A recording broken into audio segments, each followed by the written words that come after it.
Hi, everybody. Welcome to tonight's episode of Infinite Horizon. Apologies for the late start. We had some technical difficulties that were entirely my fault. No. There were raccoons that got into the studio. Nope, we can't. I just got a new monitor and it changed the resolution and aspect But that's ratio not of your. everything. It was an accident. It was fine. It was the exciting damn news. raccoons. It was for an exciting reason. Yeah. So anyway, that is a thing that happened, and here we are, 15 minutes in. So I will try to just race through our announcements, but there's some really good ones. So Yeah. We'll start small and work our way up. How about that? So first of all, we are still running our drive this month, our community goal for an Among Us stream. So if you feel like you want to Or participate, is it a community night? well, it's community. Well, yeah, you're right. That's not Among Us stream. Community night. Thank you, Caitlin. Sorry, I was just like, No. wait, have I been Community hearing it night. wrong? No. You're absolutely correct. I am incorrect. Yet again. No. We're frazzled. It's fine. Yet again, I have caused problems. No. So, community night. So if you want to participate in some chaotic space murdering shenanigans, there is a donation bar that you can hit up, and we will. If by the end of the month we will, if we hit that goal, we'll have a community night where we all engage in space murdering chaos shenanigans. So that is right there. It's also a great way to support us, which is kind of the primary purpose of it. So, there's that. We also get something out of it. Outside of just getting time to play chaos games. Secondly, this Friday, Ramblemancy, 7 p.m. Pacific time, we will be talking about ways to enhance your TTRPGs with things like music, primarily music, and like props, all that kind of stuff, all that good stuff. Conversations we've had before, but we will be joined by a special guest, Chris Sergey. Those of you who tuned in for that Kids on Bikes game that I was a part of for a charity a couple months ago, Chris was the GM for that game, so Chris will be joining us. And it'll be a lot of fun. I'm very excited to chat with Chris about that. Let's see. And I think that's everything except for the big announcement.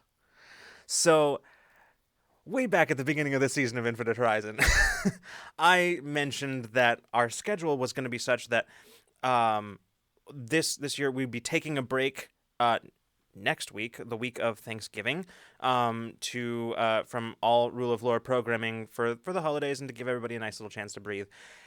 But that this tonight would be the last episode of Infinite Horizon of 2021. Because after our Thanksgiving break, we will be coming back with something else. And I'm very excited to announce, I wish I had thought ahead of time to put the screen in the OBS, which I did not do, but I was otherwise occupied. But I am very, very excited to announce. Caitlin, you think they're ready? Do you think they're ready? I don't know. Maybe we should hold off another week. Maybe to we announce should. it. I think we should. Yeah, I feel like we Stop, should it's announce. killing me. So announce an announcement of announcing me the to know. announcement. Right. Kind of deal. They gotta know. They gotta We're delighted know. to announce that we are announcing that next week we will tell you what the announcement is. Listen, No. we didn't do the announcement. I'm the voice of the audience. Tell us. Olivia is the audience stand-in on the stream. All right. We are very excited to announce that Wednesday, December 1st, the week after after our Thanksgiving break, we will be coming back with a very special 3-shot of Cyberpunk Red with this cast. And yeah, I'll get there. With this cast, it is a special 3-shot. It is called Thunder and Blood, and you'll be seeing all the promo stuff for that elsewhere. But this is the Russian nesting dolls of announcements, because there is another announcement within that announcement, and that is that we will also be joined by one Remy Ripple. So Remy will be joining us. Remy. Yes, spam the Remy. Yeah. And Remy's in chat right now, so hi Remy. Yeah. So, we've been planning this for a very long time. As I said, literally since July, June, maybe. I don't know that we started talking about it first. It was a long time ago. It's been a long time. been a while, We've been yeah. sitting on it for a while. Yeah, we had to make sure everything was ready before we made any kind of buzz about it, but now there is buzz, and May the buzz commence. may let the buzz commence. Yeah, so we'll be spamming out all of the promo stuff publicly, I think starting tomorrow. So you'll be able to see all that on our socials and in Discord and all the fun places. So good. yeah, so we will be doing that. That's what's coming after our break. And I realized that there was also another sort of announcement within that kind of got sidelined, which is that, like, hey, next week Rule of Lore is doing nothing. We're on our break. We're on our Thanksgiving That was break. news to me as well. I was like, oh, okay, cool. Yeah. No, we haven't. It kind of snuck up on all of us, so it's one of those things we I haven't. kind of assumed, but I Yeah. didn't know. Yeah. But it kind of snuck up on all of us. It's like, I always know when things are. I just don't know where I am relative to those things. So, like, Yeah, my calendar's on December right now, so yeah. So next week, all of next week, we will not have any programming next week at all. So this Ramblemancy will be our last stream until December. So, yeah, we will be doing that. I think that's all of our stuff. If you all want, I think if y'all are okay with it, I think just so we can get this started, we'll save any like personal announcements till the end of the stream, and then that way we can get into this game tonight. Love it. So I love it. all right, everybody, we'll be back in a sec. We'll see you in just a bit.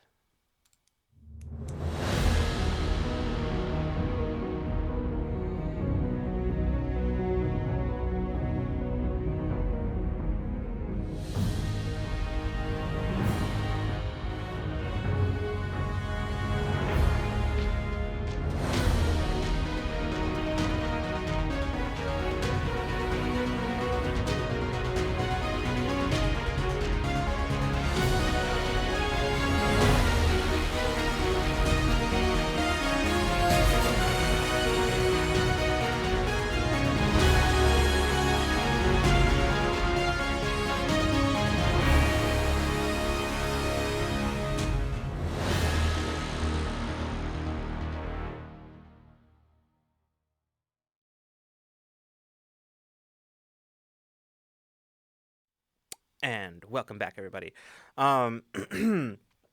So, previously on Infinite Horizon, the crew made a few final preparations before setting out on their mission to root out corruption in the Regulators. Taeon and Ada teleported to a communications relay to retrieve data that could help their investigation. Meanwhile, Peach looked in on Sulan with her powers to get a feeling for the situation there, and discovered that the asteroid community was under the control of one Tamsin Trethaway, the new CEO of Silverbreak Technologies. Peach had also stumbled upon one of the individuals joined to the caretaker hive on Sulan, who was able to feel her presence. Speaking for the hive, they told Peach that Silverbreak was attempting to learn about the hive there and the technology that was safeguarded by the caretakers, and that but also that when the time came to fight for Sulan, the caretakers would support them. In order to gain access to Regulator space, Mason reached out to his old commanding officer, Captain Harold Iselik. Upon their arrival on his ship, the RPS Harrier, Iselik gave the crew a cover story and access codes that would allow them to conduct their investigation into the Regulators' syndicate ties without undue scrutiny. With the way cleared for their investigation, the crew picked up where Mason had left off 8 years ago, the Investigations Division. And that is where we left off. So, picking back up from there, when we left off, y'all had just left Iselik's office, but I believe that's actually not where we're going to start today. Where we're going to start today is sometime, let's see, this would be on the RPS Pursuer 8 years ago. Mason, this case has been harrowing. You are burning the candle at both ends, because the reality is this investigation into how the Alzirus crime syndicate has been one step ahead of the investigative branch this whole time, has not been sanctioned by your commanding officers. And in fact, you have been warned off it several times. So you've been forced to conduct your investigation, not necessarily in secret, but at the very least under the radar, while also attending to your other duties. It is late into the night cycle aboard the Pursuer, and you are currently in the records room,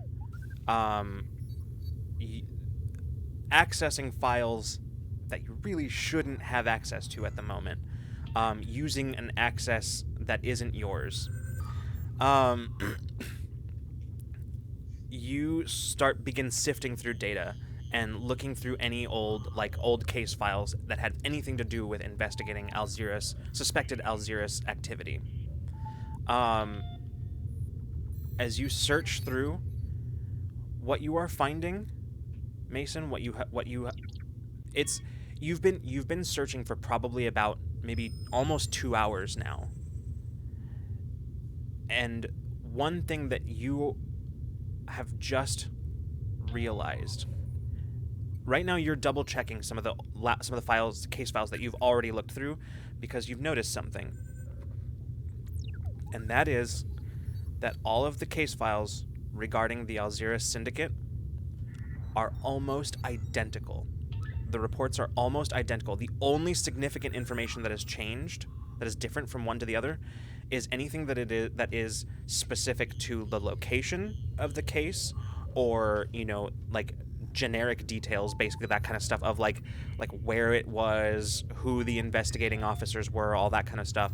But everything else, the information is identical, which is, it says one single line: Alzirus involvement inconclusive.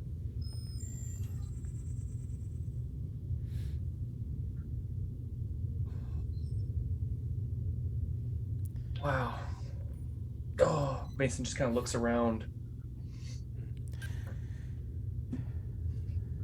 Anything else in there? Everything else is locked up tight. It's even more restricted than even your procured access codes can get you. We're gonna shift. We shift ahead a little bit. About 15 hours later, as you are sitting in Sergeant Eselic's office, he's looking at you over the top of his terminal, over the top of his terminal's holographic display, and he goes, I thought you were told not to look into this. Yeah. I was told not to look into it, so... Well, you know me. Yeah, I do. Look. He kind of looks around, and he looks out like the windows to his office into sort of the main area of the investigative branch. And as he looks that way and you follow his gaze, you see a bunch of people, like, their heads go right back to what they were doing. They just kind of back to what they were doing. He stands up, walks over, and reaches up, makes eye contact with one of them and just stares daggers at them until they look away. And then he taps the control panel and blacks out the window. And then he comes back. He sits down. He says, "Listen, Frey. I agree with you, okay? There's something wrong here, but you can't go about this the way you've been going. I got a flag from the data access last night. I knew it was you, which is why I intercepted it, and I pushed it under the table. But I can't keep covering for you all this time. You're right, okay? Something is wrong. We got to figure out what it is, or else our whole purpose out here is just... it's being undermined, all right? But right now, I can't have you getting put on leave, or worse. All right? You're one of the straightest shooters I've got in this place. and you're damn good at your job. And without you, I will have a shitload of a lot more paperwork to do. I'm telling you, I'm not asking you to drop it. I'm just saying, maybe take it easy for a bit. Yeah, I'm so close. I'm so close to nailing this bastard. We'll get him, but we gotta do it the right way. Fuck, what is the right way? Look, I'm working on someone in the brass right now. A contact of mine owes me a favor. He helped me back in my days when I was a cadet, and I've picked up a lot of the slack for him over the years, just doing odds and ends, favors here and there. He at least owes me an audience. I can get to him, talk to him, make him understand that this is a real problem that we're dealing with. All right, we gotta do this with the brass's approval.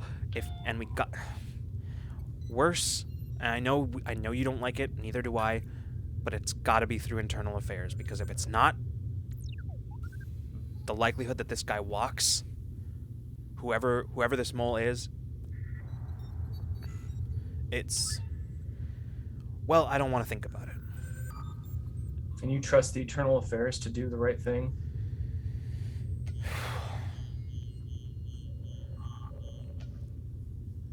I trust in the mission of the Regulators.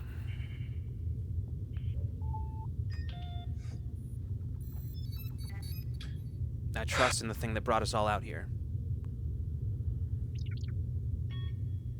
I want to as well. But I don't know who I can trust except for you at this point. I don't know where this is going. I have a bad feeling, Estelic. Captain, sorry.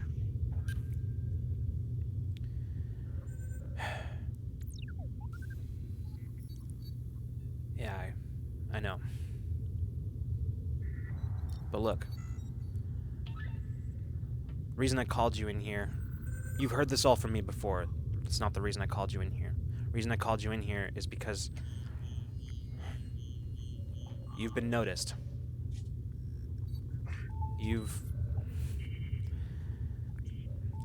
I've been asked to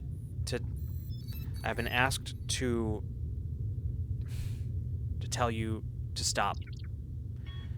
Because if you don't, you are going to be put on administrative leave.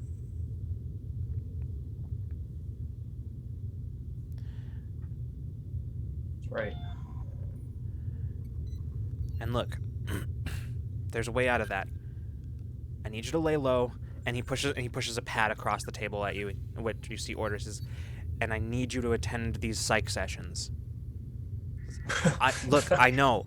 The brass has asked for you specifically to take a psych eval to assess your fitness to continue duty. Of course. You see what I'm seeing, right? You get it, right? Listen. They know something. Look, Frey, I'm fucking worried about you.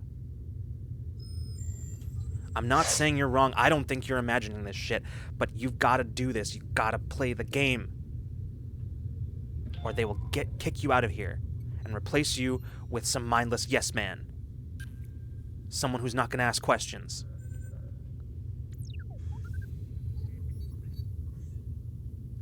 Do this for me. Do this for me. I mean, okay, you've helped me. I'll lay low. That's all I ask. We'll figure this out. We got to do it the right way. All right? Get your ass out of my office. Copy that.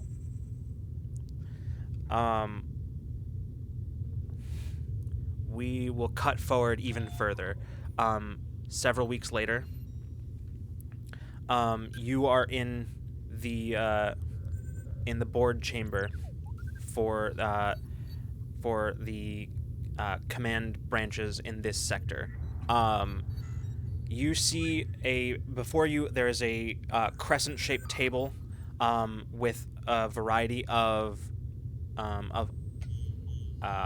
officers, regulator officers. One of whom leans forward. He's Keldra with sort of like a kind of like balding, sort of the hair to the side, sort of combed very, very carefully back.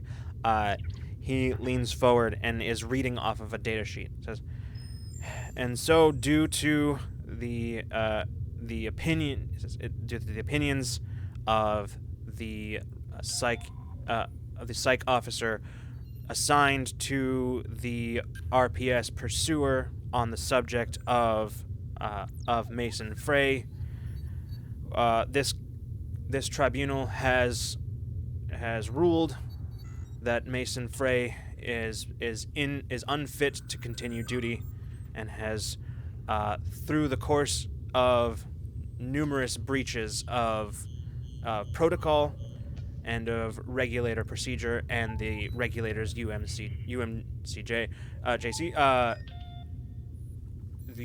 we have ruled that the sentence is to be carried out immediately. Dishonorable discharge with no appeal pending further investigation.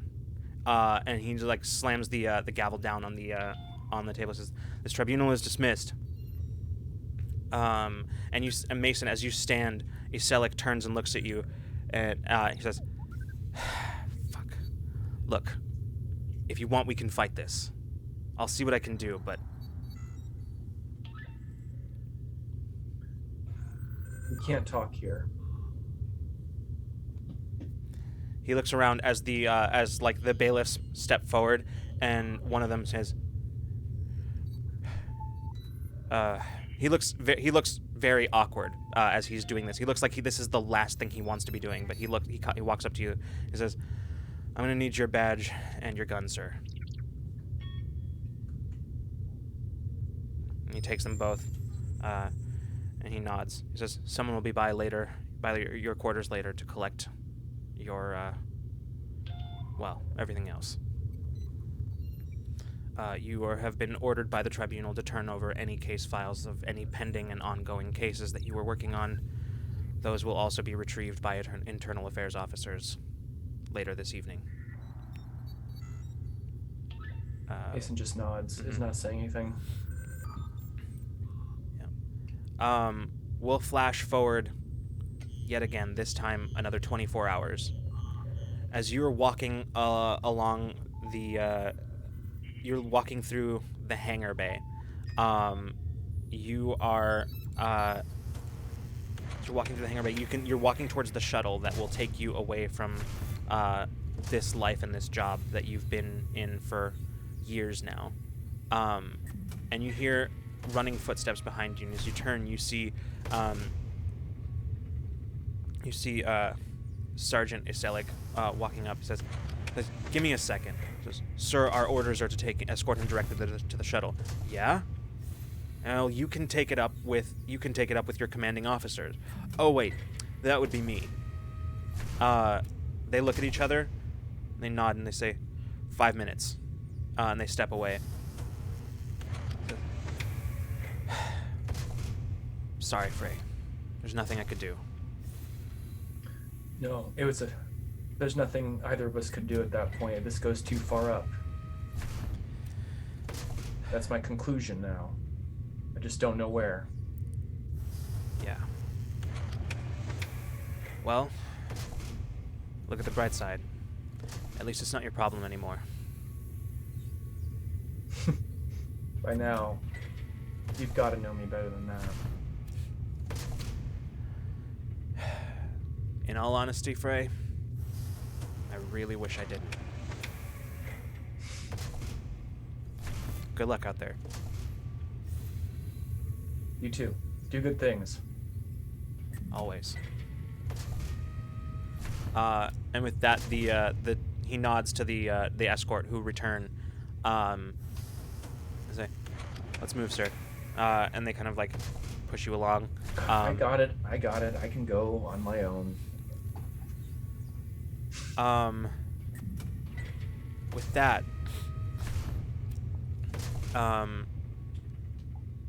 as you enter the shuttle, and the shuttle takes off from the hangar bay and departs from the Regulator vessel, the Regulator patrol ship Pursuer.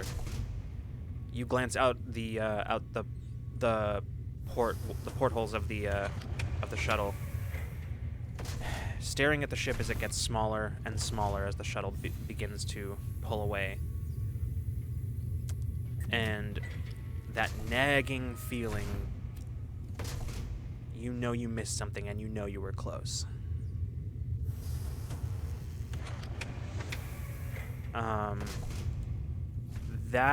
With that, we'll pull back to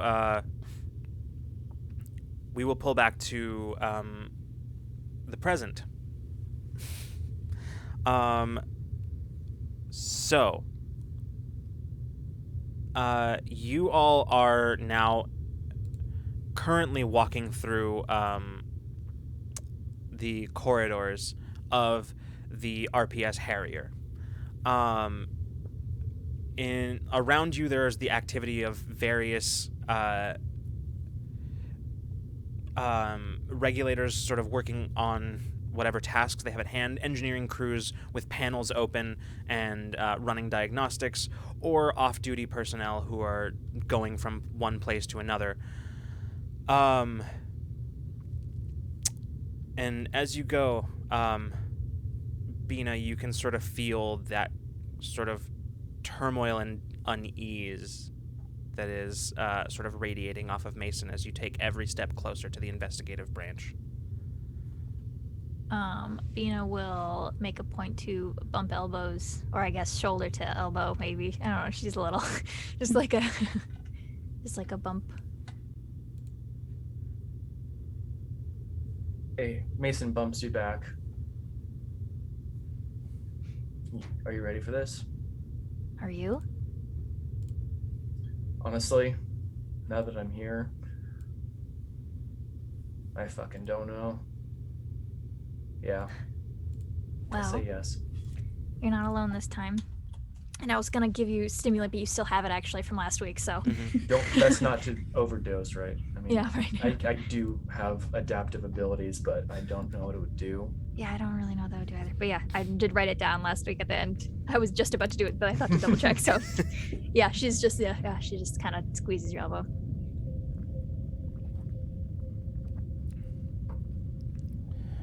All right. So, you all move ahead, and before too long, you find yourselves standing in front of a door marked investigations. Mason, you stand in front of this, and although it's a different ship, it's a ship of the same design. And this place, although very different, although definitely a different place with its own culture, of its many members, it feels very, very much the same.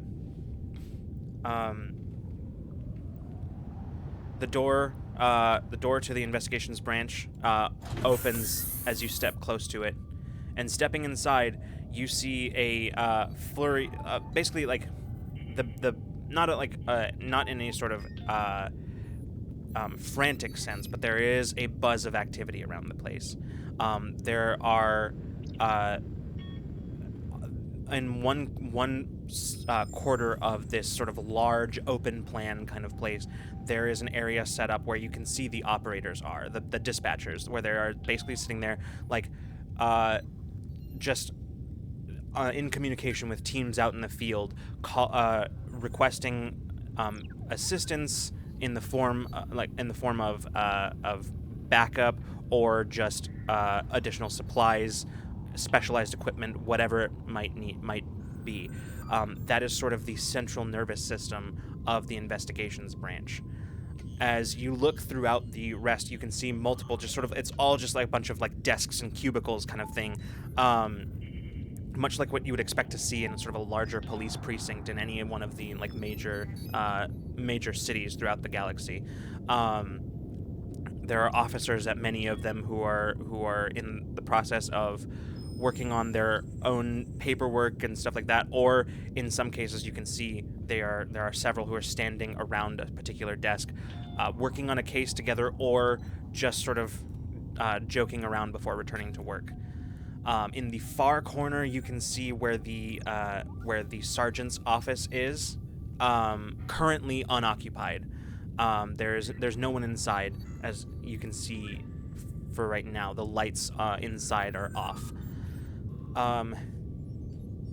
But as you step inside, there are a few curious glances that move in your direction, and Bina, you definitely sense the like curiosity tinged with minor hostility as you have approached. Nobody in this place likes to see the internal affairs agents. No. I think when we walked in, I think Bina would have been mimicking Mason's Nice. posture and like face to the best of her ability. Like that would have been like her go-to.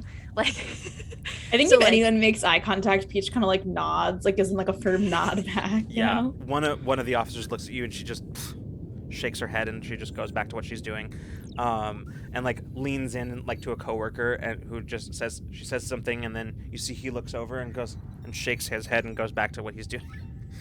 I think like these like a culmination of these reactions, Bina's gotta like, because that's funny to her. Like we are not who you think we are, but like, but I think internally she's like, he, like this is funny. Talon is wearing his helmet with tinted visor, so like no one can really see his expression. So he's just kind of like looking everyone up and down, trying to take a good look at everyone and see if anyone's staring particularly long, or looking at us suspiciously at all. Because I guess Talon would be on edge, I think. Yeah. As you are moving through, you kind of find yourselves like standing next to essentially like the area where they would have like the kitchenette and like the coffee and like the table with the like bagels and shit like on it, right? Like that kind of that's like the one like kind of clear spot where you can kind of stand and assess. So far nobody has walked up to you, and anybody who has even acknowledged you has immediately moved on about their business. Okay. Once he's like okay with that, once he has that like confirmed and put at least his worries to rest for now, he will like join back with the rest of the group, but just still have like an eye out. Mason's gonna grab some coffee. Classic. Of course. Good. Yep. Bina is mirroring him right now, so she will also do the same. She will do the same thing. Incredible. Yeah. You do that, and as you are sort of filling up on coffee, you kind of glance around, and by this point, basically, you've noticed that pretty much nobody is paying attention to you now, except that there has been sort of a thinning of the like population of the room around where you are. People have suddenly realized they actually don't need coffee. Of course. So. All right, well, as I'm drinking coffee, I'm gonna kind of just assess the room and just kind of see who might be like sweating bullets right now. Okay. It's a lot of people I know, but just Mason's gonna Go ahead. He's gonna do a Sherlock of the room. Yeah. Go ahead and give me a quick like. This will be like an investigation. So it'll be an intellect task. The difficulty of this is going to be 5. There are a lot of people in this room. Absolutely. Investigation. And guess skill. what? You have stimulate right now. If you'd like to use it, you can drop it by 3. Oh, that's true. Is it a one-time thing? Sorry, I forgot. It is a one-time use, but I don't know if it's. Let me see if it's next immediate task or if you can save it if you want. Okay. I feel like That's- Reduce the difficulty of the next action. what I So thought, you'd yeah. have to use it by now. So you drop down to a 2 immediately. Yeah. Okay, I'll use it for sure because I'm Great. gonna read because it's a big room. I and think wanna, you have to. Absolutely. And then I'm going to. Oh wow. Okay. And then I am specialized in investigation. So 0. Yeah, it's down to a 0. You can roll anyway if you would like. I would love to. I haven't rolled it. I haven't rolled one of these since last week, and it feels like much longer than that. So I'm rolling. Freeman, I'm noticing that. Hold on. It looks like your captions are not tracking. Everybody else. None of them. I think. Apparently none of them are. I think Bina's we're- are. Bina's I'm are back working. in. Yeah. Someone in chat had said that our cap. I think I need a new thing for it. Lucas, Weird. mine is not Oh, working. mine, no, right. it's fine. Okay. It says I'm connected, but Okay. I will send. I will send these along. Here, bear with us 1 second, We everybody. can while vamp. It's fine. Yeah, Olivia. yeah, I still have to roll. Ian is sipping very loudly. Sounds like, so, Thank you. did you watch yesterday's game? To like who? Just somebody in the room. Love that. I'll say the Bean. I don't think he's like bad enough to do it to someone he doesn't know. He's just like trying to like blend in, but with Bina. I think Bina would like immediately, because Bina doesn't like sports. Like she doesn't do sports, so she would be like, "There's a race." Yeah, didn't you see the race yesterday? Oh, yes, good race. It was. I did not see the ending coming.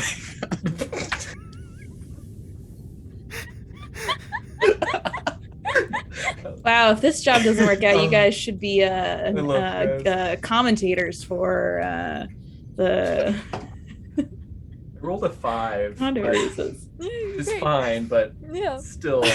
Okay. Yeah. No, that's God.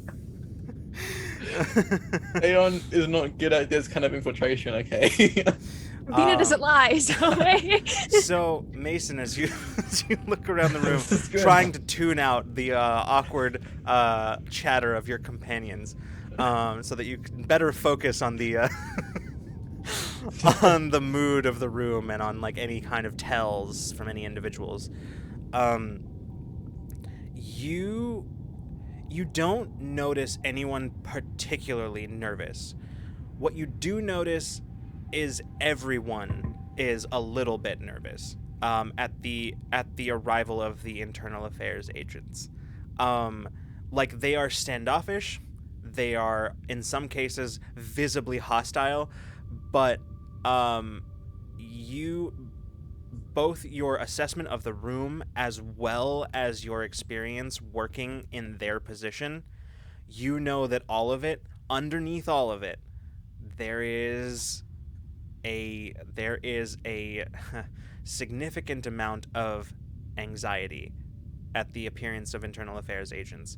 Not only because of the disruption that it might cause in terms of the departmental operations, but also because if internal affairs is here, a place like this operates on a certain ability to trust the people at your back. And if the internal affairs agents are here, it means that there is somebody that they can't trust. And that's bad news for everyone. So, everyone in this room, to some degree or other, to varying degrees, is nervous. No one in particular, as far as you can tell. How but- many people are in this room? It's hard to say, In the because like some of them, like there's places where you can't quite see where people are like in their cubicles and whatever. But like at an estimate, probably somewhere in the vicinity of about maybe 50 or 60 people. Oh, okay. Cool. It's a lot more than I thought. Okay.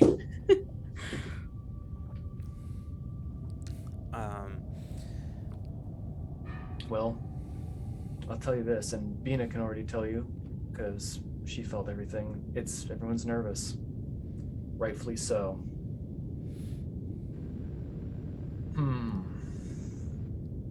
Just sips coffee. Where do we want to start?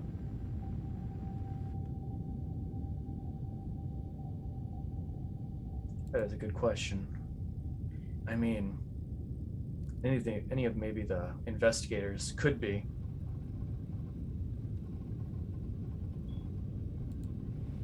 I'm not sure, honestly.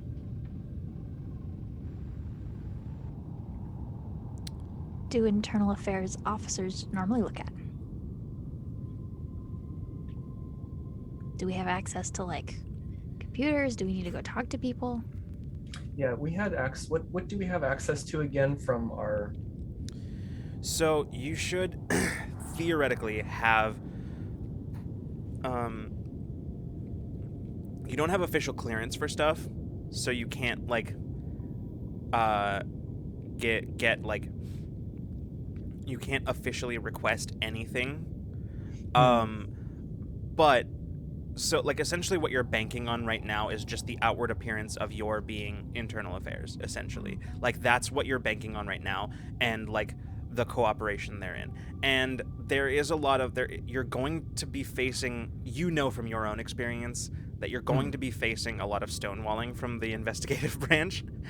But you also know that, like, generally speaking, when it comes to like to questioning people and, you know, that kind of stuff, and even some case records, they generally aren't going to ask you for your clearance for that if you are very clearly like internal affairs. They are generally not going to ask you for that. So we can unofficially request whatever we want. Pretty much. They just want the conversation to be over with, so you don't look at them for too much longer. Pretty much, yeah. Like at this point in time, like unless you go to like an evidence locker or something like that, or you go to like you know, classified records, probably nobody's going to actually ask you for your clearance or credentials. But yeah. So you have a limited frame of operation, but it's assuming you don't blow your cover. Like it'll basically like it'll probably get you a fair bit of information you wouldn't otherwise have.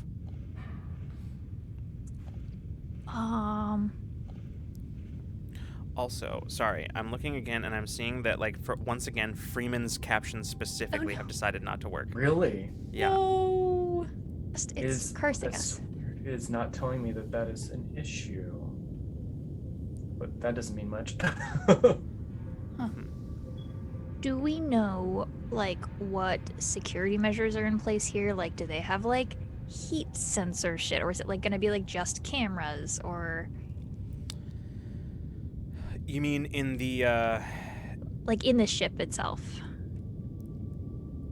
That's hard to say. I don't know if you specifically would know that information, having never serviced a regulator ship before. Understandable, yeah.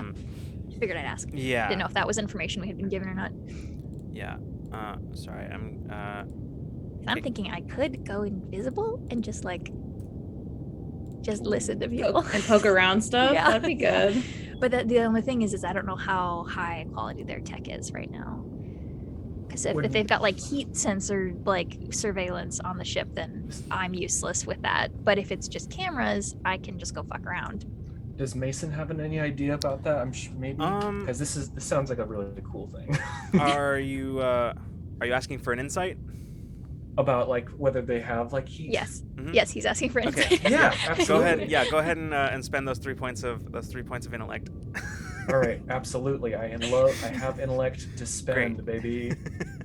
Big brain. Yeah. So Mason, you would know that while regulators do employ that kind of like heat sensing technology, they probably don't do it on their standard patrol ships.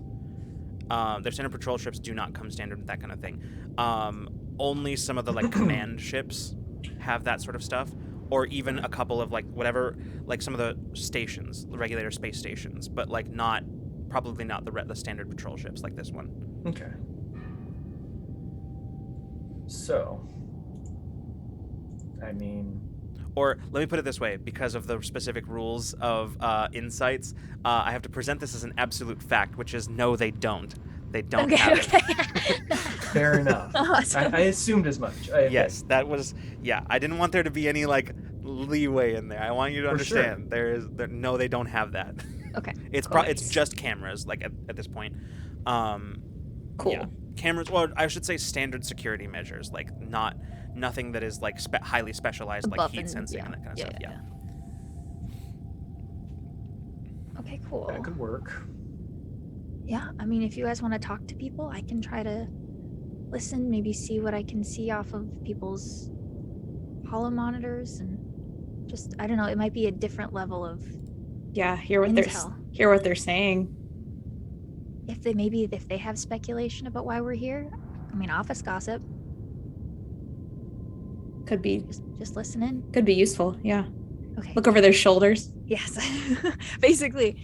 So I think as we kind of walk, Bina's little, so she'll kind of just like gently like situate her friends kind of like around her, and then when we pass a group of people, I'm gonna do disappear. Okay, sounds good. Because it's fun, I'm going to make you roll. I would expect nothing Yeah. less. This is going to be a speed task for sure. Delightful. The difficulty on this one's going to be 3. Okay, awesome. Let's see. I have a stealth. I have a bonus in stealth. Nice. Excellent. Love it. You do? I do. I took took it. Yeah, one of our I've like a last tier up or one of my advancements. I took stealth. Hell So yeah. Venus has been doing a lot of sneaking around, so I figured Yeah. to take one. Yeah. So that drops it down to 2. Mhm. Tasks involving sight, trying to time it right with. Yeah, Gauging when absolutely. everyone's looking around? Yeah, 100%. All right, I'm gonna roll anyways, but Okay. that's all of it. Yeah.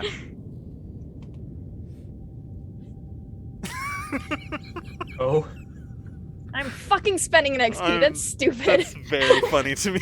Oh no. We just instantly blow a cover, jostle right for the first day in. Hey, that person turned invisible. Invisible, yeah. God. After all that.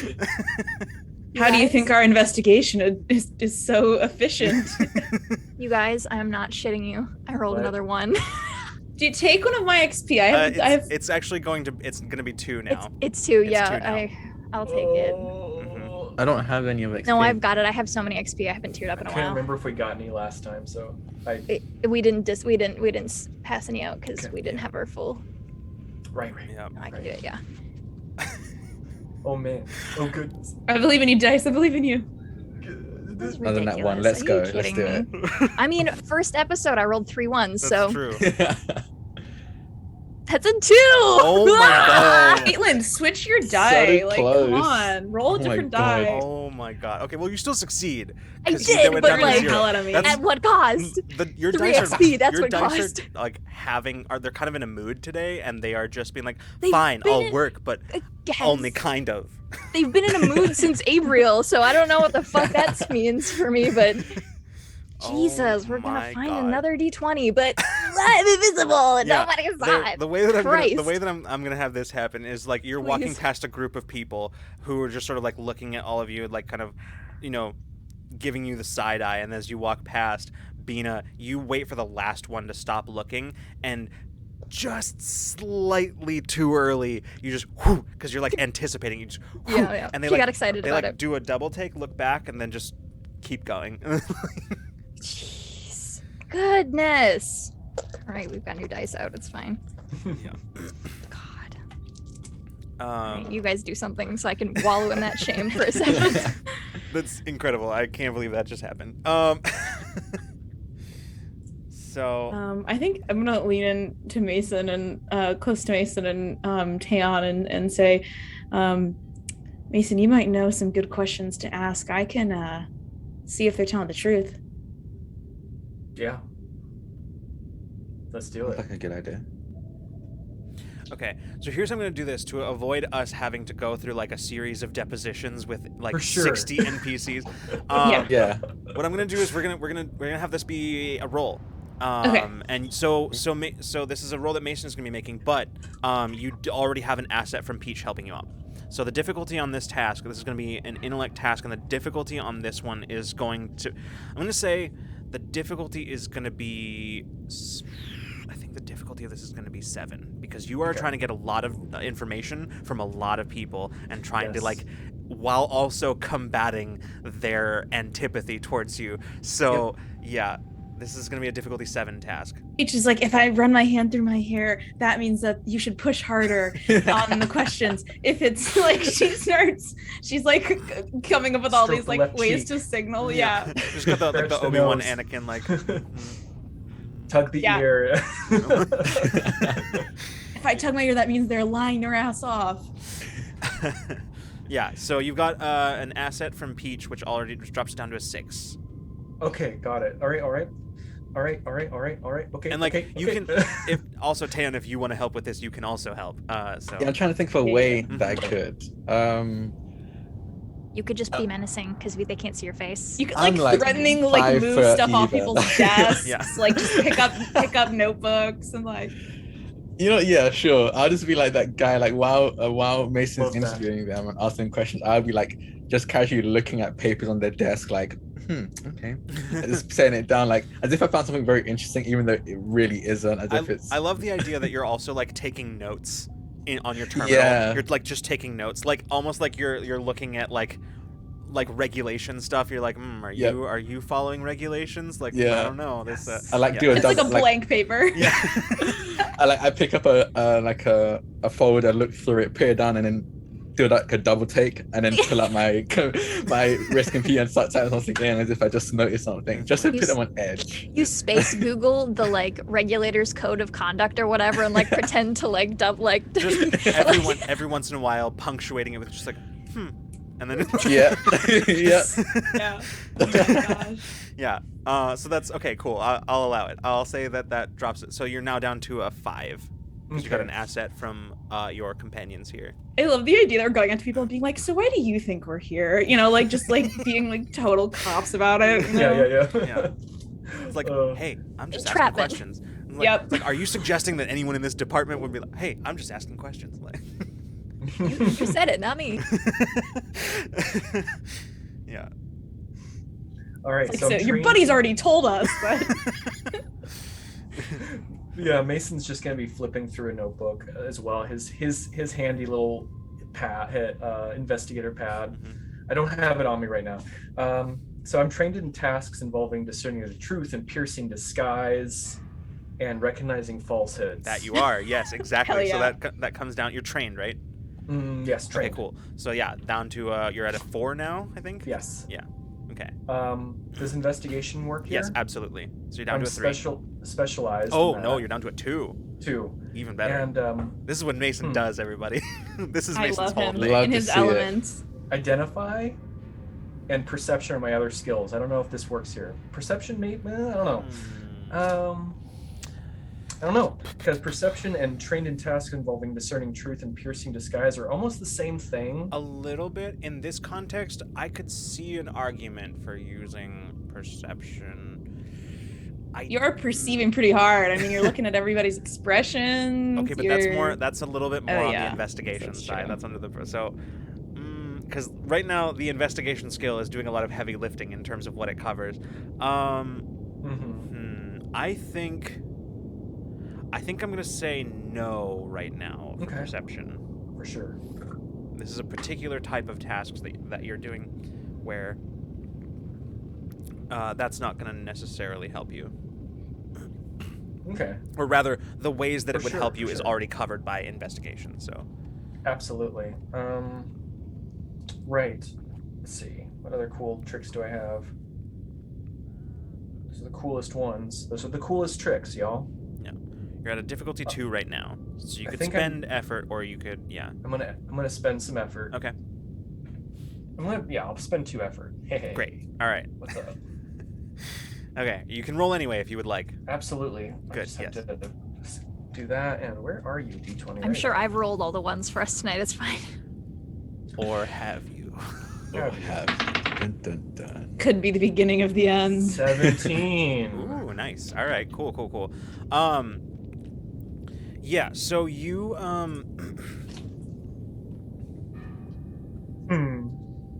give me a second, I'm thinking about something.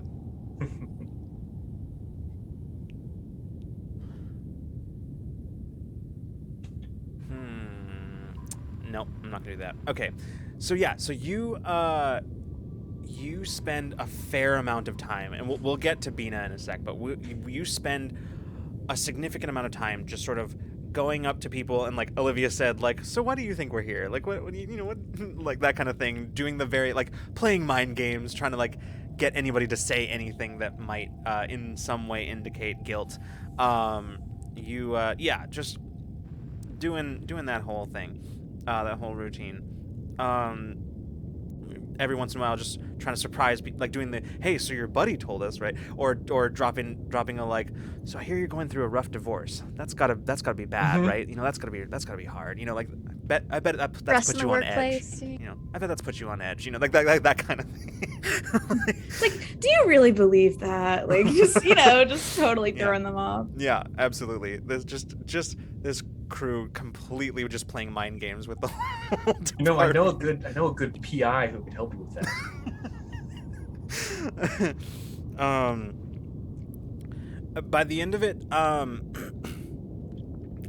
here's pretty much by the end of it, Mason, you're not sure that you found anything in particularly helpful. One thing that is very clear to you, however, is that everybody on some level in this department that you've talked to is on some level they are aware of what's going on. Like, it might be just with some of them, it might just be that they suspect something. In fact, with most people, it's just that they suspect there's something up. With others, you're getting the impression that, like, they are very sure of themselves, but you don't sense in them the kind of conviction that comes from like hard evidence of any kind. Like, some people, they seem to know but don't really seem to care. It's a really mixed bag, but one thing that's pretty clear is that nobody actually knows anything as far as you can tell. A lot of people, most of them suspect or are reasonably certain they know, but nobody actually has any hard evidence as far as you can tell. There are a couple of people that, like, you're not sure about, that you, like, you can't quite read them well, just in this sort of, like, cursory going, because they are very, like, standoffish or towards you as internal affairs agents, or because they are like just difficult to read in general, either by, like, sort of it, like, culturally, with many species are difficult, like they have very, like, odd mannerisms that make them hard to read, or just, like, circumstances that, like, several of them are just completely frazzled with a case when you're talking to them and are literally working while you are questioning them. So right. it's tough to get a gauge on a handful of them, but you're able through this investigative process to rule out the majority of the department as anybody who might know anything. Okay. And I don't get anything helpful from, like, doing mind reading this whole time. But she's been doing it the whole time, every person we talk to. I mean, most of what you've gotten off of that has been much the same kind of thing, right? Like the same sort of thing where, like, they'd be like, "Ah, shit, guess that must have been right about this," kind of thing, or like a damn, they've already got internal affairs on this. This must be more serious than I thought, right? Like that kind of thing, you know. Okay. That kind of stuff, or just like, or in some cases with the more standoffish ones, you're just like, is this really how they want me spending my day? Like that kind of Okay, yeah, fair. But no, for the most part, you and Mason are, like, working together in that way, are able to pretty quickly rule most people out as, like, suspects or knowing anything really. I'm going to cut to Bina real quick, because so during that time, that's providing you a fair amount of cover, because the people who are not immediately being questioned are, like, kind of craning their necks or looking while trying not to look like they're looking. Right. My thought is to be on the opposite side of this room, as, like, try to just kind of be opposite of them the entire time, because I feel like that's where the most likely gossip's gonna happen. When out of earshot and, like, you know, whisper what's going on. I want to like see if I can catch anybody talking. I want to listen in the conversations, and I want to just kind of, like, peek at screens that are far away from our internal affairs officers. That's kind of what I think I will. And if I catch anything else that catches my attention, I'll investigate that. But that's kind of that was how I would start out my. Sure. Yeah. I think I'm gonna have you make a roll as well. Cool. There's gonna be an intellect task. Difficulty on this is going to be probably pretty negligible for Bina, but we're going to go ahead and throw it out anyway and say it's a difficulty 5. 5, okay. And before you ask, sight? yes. Mm-hmm. Yes,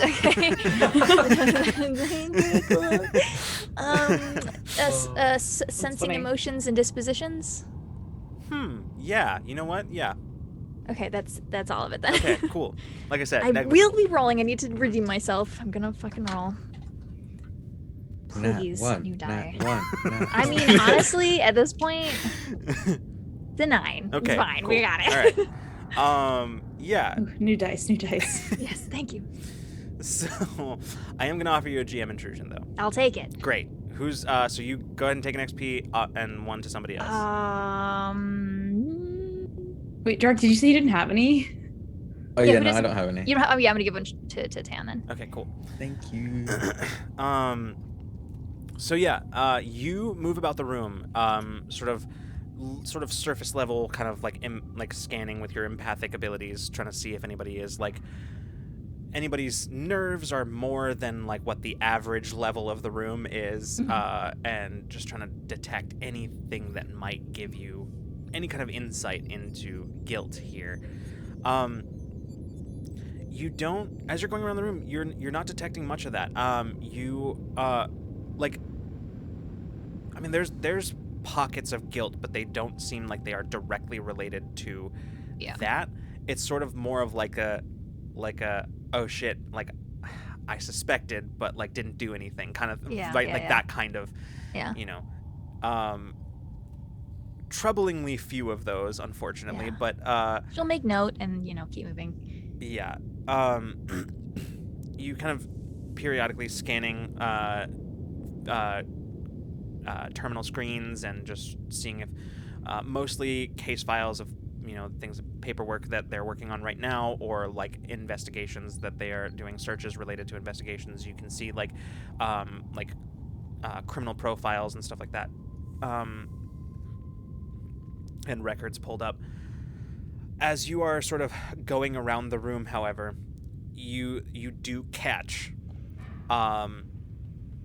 as you are scanning screens, you do see that there is one person who's kind of like you can ping like a hint of suspicion, and as you look, you can see that he's looking kind of over the top of his the divider of his cubicle, kind of in the direction of where the others are questioning someone.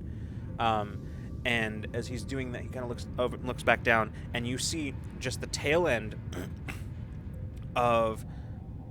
You see the screen sort of divided, where like the tail end of what you see is like some communication being sent off, and the other part of the screen is like your crew's faces, but specifically Mason. Okay. You can see Mason, but Mason's, where you see Mason's face, it is a regulator file. It's a regulator personnel file. Could have gotten rehired. We'll message the group chat though. Be like, just kind of tell them what I just saw. Mm-hmm. But I do want to sneak around and see. I want a full look at that screen. At that screen, yeah. Looking at it, there's no trace of what the communication was left on the screen, but looking at the screen, you can see that where there are numerous search windows that were open, searching regulator personnel data files or databanks, turning up no results on your crew, of course, except for Mason. The other places where you see like faces of your like your face and Peach's face are like general databases, like in sort of like citizen records and that sort of stuff, like and there's a current search that is going on Taeyeon, but there's not much to like with a Chemoth. It's hard to know in like there's no identifying features because of the suit, and also he hasn't been born yet, so that's gonna take a while. It'd be hard to track it down. That's gonna take him a while. Okay. Can you tell me what specifically this person's desk area looks like? It looks pretty clean. It appears that this person is either a colossally obvious slacker or just doesn't often do their work here. Okay, that's like fun. this looks like a desk that is either unused or just like the time spent at this desk is not spent minimal, yeah. but Working, so like this person looks like they've chances are, given the degree of intensity that this person is studying your crew members with, it seems like it's probably the latter, that they just don't work at this desk. They don't do their work at this desk. Okay. And so you can see that he's just sort of sitting there, and What else is on the desk? Like, is there like Very notepad, little. pens, Yeah. anything like that? but yes, all blank. It's Okay. yeah. Is there a nameplate on the desk at all? Ooh, that's a good point. Or a name tag on the on the uniform? Yeah, or on anything? on the uniform you can see that there is definitely a tag. This individual is a human. He's human. He's probably maybe mid-30s or so, and you see the name on there is Weston.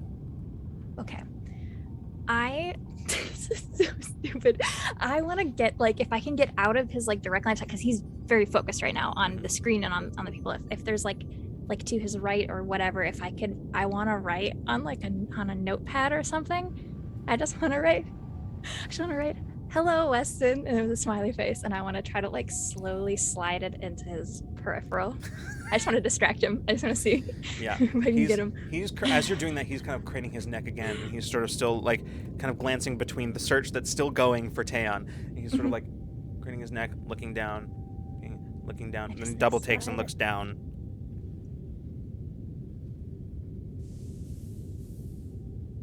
He just sort of looks around, and you see as he looks directly through you, and just kind of he looks over and just sort of rips the page off the notebook, crumples it up, and then you see as he starts immediately closing all of the windows on the Bummer. thing. Okay, that's fine. And then he stands up.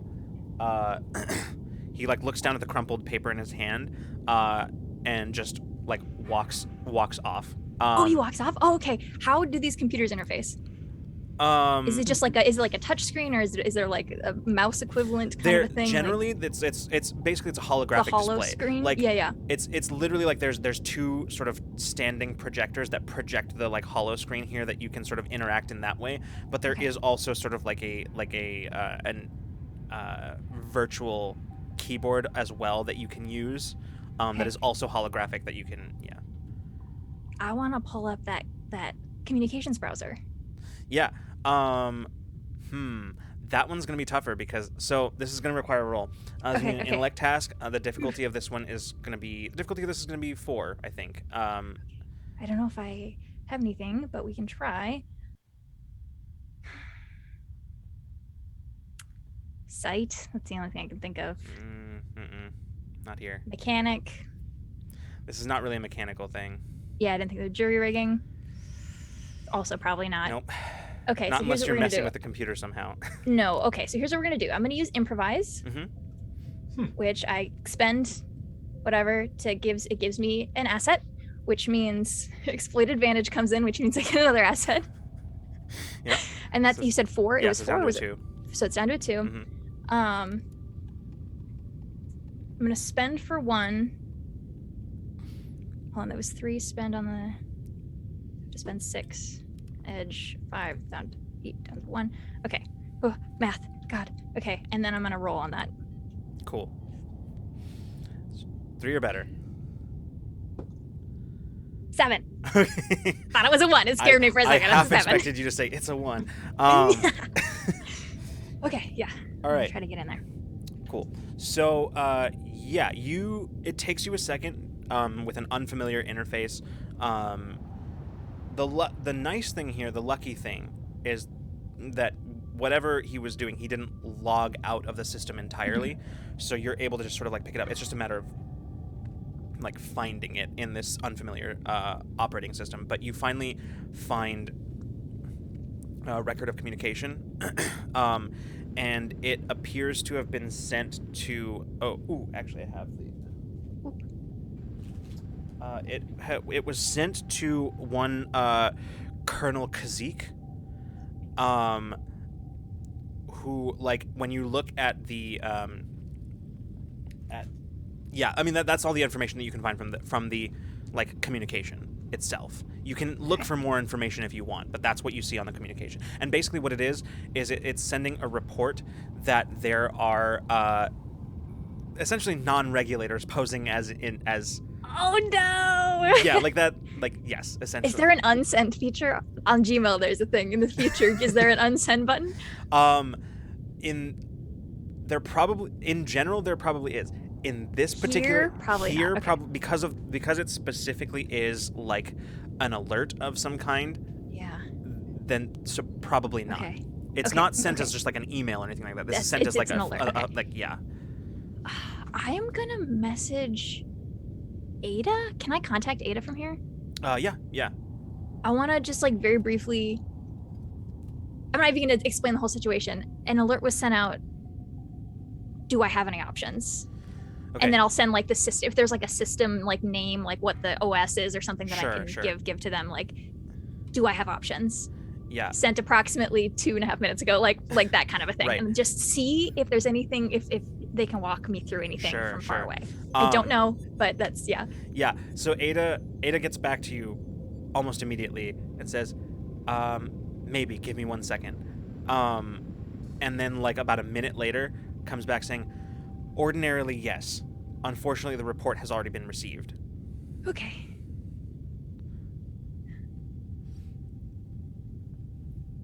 And then immediately following that up, she just sends, still cracking some of the data encryptions. Some might be relevant. Starting the decoding now. Excellent. Okay. Since I'm here, I want to skim other messages sent, because clearly this person feels it is their responsibility to report this to a colonel directly. Maybe they have other important communications regarding this type of a thing. Sure. So while I will also, while I was waiting for Ada, I told the crew what message got sent.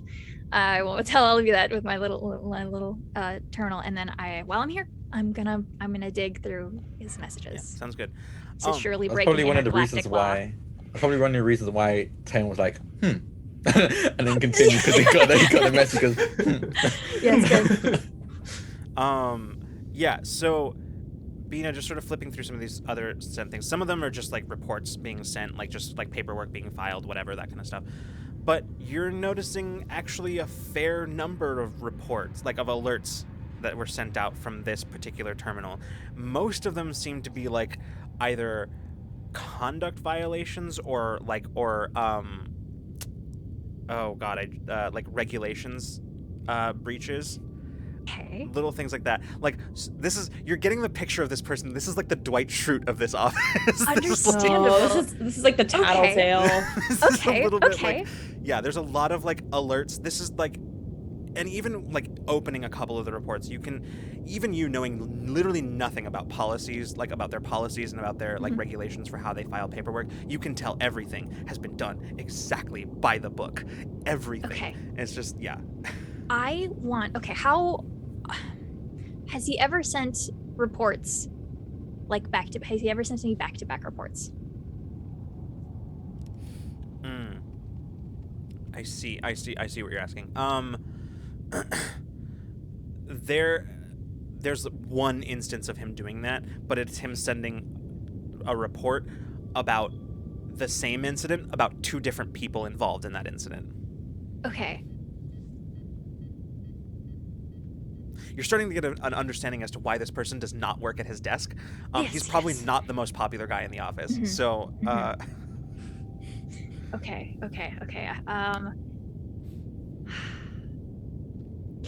Are there any reports that I saw that just seemed outlandish? Like, were just like so nitpicky that they were absurd? Like thing that like, it's just like a hand wave, like you're not supposed to eat in the office, like actually like something like that. And someone had a snack, like that level of petty, like something that no one, like they got the report and were like, God, for the love of God, like that violated kind of uniform. Yeah, like stupid. something really, really just insanely petty. There's a fair number of them, yeah. I would like to copy one of them and a name from another one just to like make it different and send a follow-up. And send another one. I want to send at least like 4 to this very important colonel from this guy's email. Okay. Okay. Yes, I actually- identity what fraud. I will say here is that and I'd say that you would be able to pick up on this. Almost none of the reports that he has sent in the past have been sent directly to the Colonel. Oh, okay. Oh, this one. Okay, shoot. Almost well, none of them. I kind of want to send it to the Colonel anyways.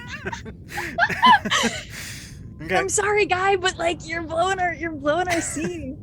Yeah. Can it be really asshole too? Like you CC some other people, or like that'd be bad. Okay, you don't I have want to do this that. like I want it to seem like this guy has lost it. Okay. Like that's a big there are internal affairs officers in here who are actually intergalactic terrorists. Like that's a pretty big claim. And if I follow it up with some either really, really hyper specific things or something that's like I want to send something that's really small and mundane and specific and petty, and then something that is outlandish and absurd. Like if I see another name of someone going by and like accuse them of something insane, like and then go back to really petty. Like I want to send like 4 in a row that alternate like directly to the Colonel. That's what I want I to do. love that. Okay. That follow like I want to mostly like cut and paste from old ones so it still matches like how he files his reports, but like I want to make it a problem of like what is going on. Like yes, I want to cause a little bit of chaos and annoyance, and yes, Okay. that's what I want to do. Excellent. I'm going to make you roll on this one, but Yes. I'm not gonna tell you what the difficulty is on it. Excellent. Ooh. Because this is a roll specifically to see how convincing you can be. Fair. And like convincing, and also like it's sort of 2 parts. Like, can you convincingly replicate this guy's Yes. style and like regulators like Yes. Yeah. codes for for stuff, and also can you successfully convince who you're sending it to of what you want them to believe. So it's a Yes, little bit exactly, bit 2-part. A lot So going on, I'm yeah. not telling you what the difficulty is on Great. this. We'll just count up and then we'll roll on it, and you yeah. tell me if I made it. Yeah. Okay, so sensing emotions, disposition specifically. I've seen how he talks, how he types. I've seen the type of messages that he's sent, and I've not interacted, but That's like fair. encountered him. Yeah. Okay, that's I'd 2. say so. Social interactions, pleasant or otherwise. Is this a social interaction? No, Via it is text? not. It's not. Okay, It's not boo. a social interaction. That's You were fine. filing a report. That's fair. That's fair. But I'm trying to convince. I like it. Okay, whatever. I would say that was persuasion. That's why. Task involving sight, having to like find what I'm looking for. No, because you've kind of already done that. You've kind of Okay. already That's fine. found the stuff that you need to put this together.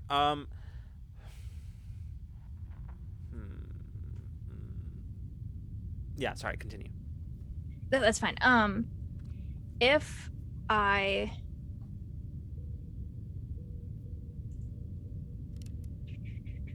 I cannot use social interactions plus or otherwise, I'm gonna use improvise. I'm gonna spend again for improvise. To improvise, writing up reports. This is what I'm doing. Yeah. Which gives me an asset, which gives me exploit advantage, gives me another asset.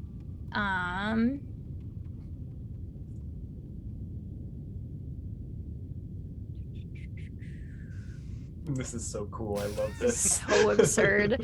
If this goes bad, I'm so sorry. Okay.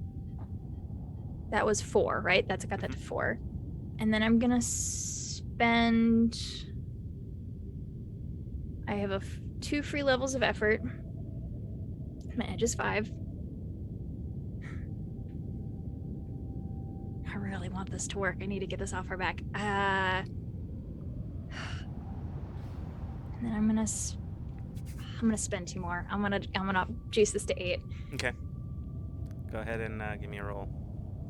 I love this. I hope this This works. is- 2. I love the email fraud part of the episode. Okay. Here we go. Come on, this is the weirdest thing I've ever done. Is being a please. Let's do this. Oh. Forearmed typing. It's a 6, so hopefully it was a 10 difficulty or less. I would hope so. Okay. Yeah, you send it off. You send off the reports. Yeah. Hopefully, yeah. That would be the 10 difficulty. So fingers crossed. Yeah. Okay. Cool. So Then I do what I can there, and then I start meandering around, and I just kind of start listening to people again. And yeah. There's after a little bit. There is. I mean, because like the investigation, questioning people takes a long time. So like, Bina, after like maybe like 15 minutes or so, you as you're kind of walking around, you actually see Weston come back in to the department. I'm following him. Yeah, he comes back in, and you see what looks like one of the more sort of senior officers in here sort of stand up and walk over to him, and just say, "Weston, can I see you for a second?" Yeah, and Vina would like to see you too. Yeah, he goes, "Listen, Weston, I received a report, and I'm ordering you to report to the clinic for a psych eval." He says, "Sir, what happened?" He says, "I'm not sure, but if I'm being honest with you, Weston, you've kind of been riding the line for a while. Like, I mean, you send a lot of alerts and a lot of reports on your fellow officers here. So," he says, "Look, I understand dedication to duty, but listen, you got to draw the line somewhere. We all got to work. You got to be able to do our job. So I'm ordering you to report for a psych evaluation immediately. I've already taken the liberty of setting up an appointment for you." "But sir," he says, "Now, Weston." "Yes, sir." And he turns and exits the room. Vina in her heart says, "I'm so sorry, my guy, but you're gonna mess with our shit, and I couldn't do it." Also, I will declare, because you said this has been going on for a long time, Vina will have to disappear every 10 minutes to just recast it on herself. So I'm just, Sure. My edge eats it, but I do have to continue to do that. Gotcha. Yeah. Oh my god. Poor guy. Good cover. I mean, as you're standing there, just sort of like, and you see the kind of the senior officer here, who is not a sergeant. You can see this person is clearly like a lieutenant, who like sits down back at his desk, and as another officer is walking by, he says, "Hey, can I see you for a second? I need you to make sure that the break room is cleaned up. The colonel's on his way down. He wants to meet our new friends over there." And you can see that the officer, she looks at him and goes, "Right now?" He goes, "Yeah, apparently. Yeah." Says, Okay. "Yeah, sure, okay. I'll get on that." I will immediately let my friends know and tell them that Colonel incoming. Yeah. I want to hover at this guy's desk for a second, just kind of see what he does. Like, I don't want to stay very long because I have another really stupid idea, but I do want to just like see what he does after that. Yeah. That he goes back to work. information. Like he's filing paperwork, is what you can Okay. see. It looks like what he's doing right now. If you want me to be specific, it looks like what he's doing right now is like filing like evaluations on on coworkers, basically. Like that looks like that's what he's doing right now. Cool.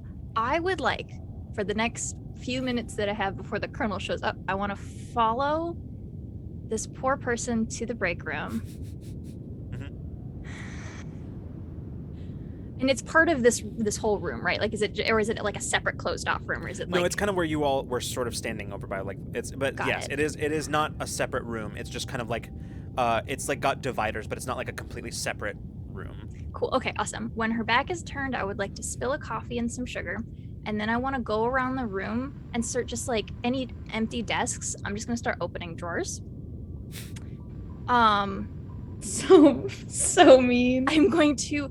Okay, listen, the less focus he has on us, the better. Yeah. And I want to go around. I just want to open drawers. I want to force shut down terminals. I want to take phones off of hooks if they do that here. I don't know. And like, just like where people aren't. So like if they show up, they'll be like, oh, that's like fix it, whatever. But I've done it to 10 other desks. Like I want someone to like maybe trip up on something. I want to make a mess of some papers. Like I want like Yeah. like I need his focus to be on how like the chaos of this room and not on us. That's my plan. So at the very least, maybe he'll just want to send us on our way so he can be like, like this is too much. That's my goal right now. Yeah, sure. You do absolutely all of that. Excellent. We'll kind of cutting back to everybody else, Mason, as you're sort of like going through everything that you've found. You have no conclusive suspects. The most you have right now is people that you just you can't rule out yet. And so basically at this point you'd all receive Bina's message at the kind of the end of your questioning. I do want to say that he did want to talk. Like Colonel Incoming wants to meet you. Like wants to meet us, I guess. I want them to know that he's specifically coming for us. Yeah. Well, I mean, if these people don't know anything, maybe he knows something. Would we be able to get anything out of them? Or send us on our way. It's worth a shot. I'm concerned. I am concerned.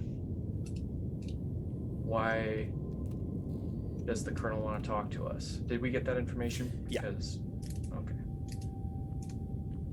Yeah, it's probably because of that initial report. Or he has something to hide. Yeah. Well, Either way, I think we might need to be ready to be discovered. I think might be a thing. I feel like the Colonel would at least have some idea of who is actually in internal affairs, and we definitely aren't.